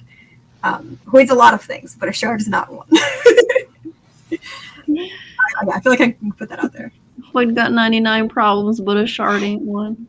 I know, so I all of them. Yes. I did.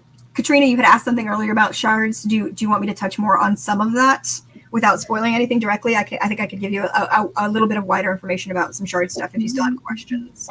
Yeah, I think my earlier question is, do we know which shards are on which planets?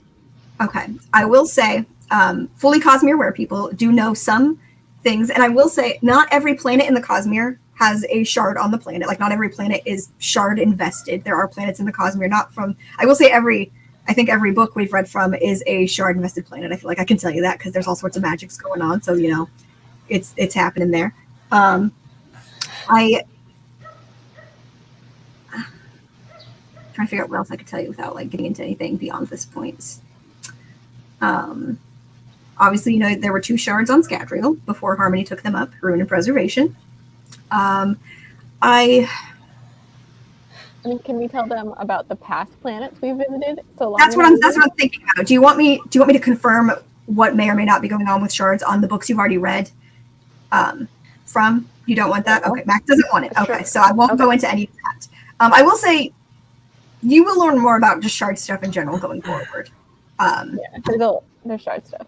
But I will say Cosmere aware people, we do know a lot of the names and names of the shards, the powers. We don't know the names of all of the vessels because they have different names. We do know names of most of them, but we don't know all 16. I will say we do not yet know all 16, which is fun. I also think this is a good thing about shards and world hoppers, is because shards aren't really That's a good point. Good way to explain that as well. Yes, aren't really just on one realm. Yeah, 100%. 100%. That's a good way to explain that. Casey and I, we've been here for 4 hours, and Casey and I only got 2 hours of sleep, so we're just like, woo, running on low. And I know it's real late for Max. So. Oh yeah, it's so late. You're probably dead at this point. So, yeah, we don't have anything else to go over. Obviously, next month we will be starting the Way of Kings. Everybody, buckle the fuck up, except for Spence, who has raced ahead of everybody. Yeah, We're catching up now, though. that's We're true. catching up to you, Spence. Yeah, just slow down a little bit. Let the gang catch up. But yeah, and we will sometime in the next few days we will try to pin down what date we're going to be doing our live show for the Way of Kings, so everybody can plan for that at the end of the month. Because I know reading a 1,000-page book in a month when you've got all of sorts of other things to do is going to be difficult. So we will try to give you time to plan around when that's going to happen. we did it. Nothing else to go over? No. I'm going to end the broadcast. All Thank right, you we guys will for see you guys watching. next time. Thank you for everybody who actually stuck out and watched the entire live show. I'm sure, I don't even know if anybody, I guess Josh probably did because Josh is still here. But there's One a person one named person left. Yeah, so thank you, Josh, and everybody who watched along, and thank you to anybody who goes back and watches it afterwards. We hope you Some of enjoy. you guys do that, which is great. Yeah, So we thank do love you. it. Thank you, everybody. We will see you Make next sure to- month for the Way of Kings. Make sure to subscribe to all of our hosts if you haven't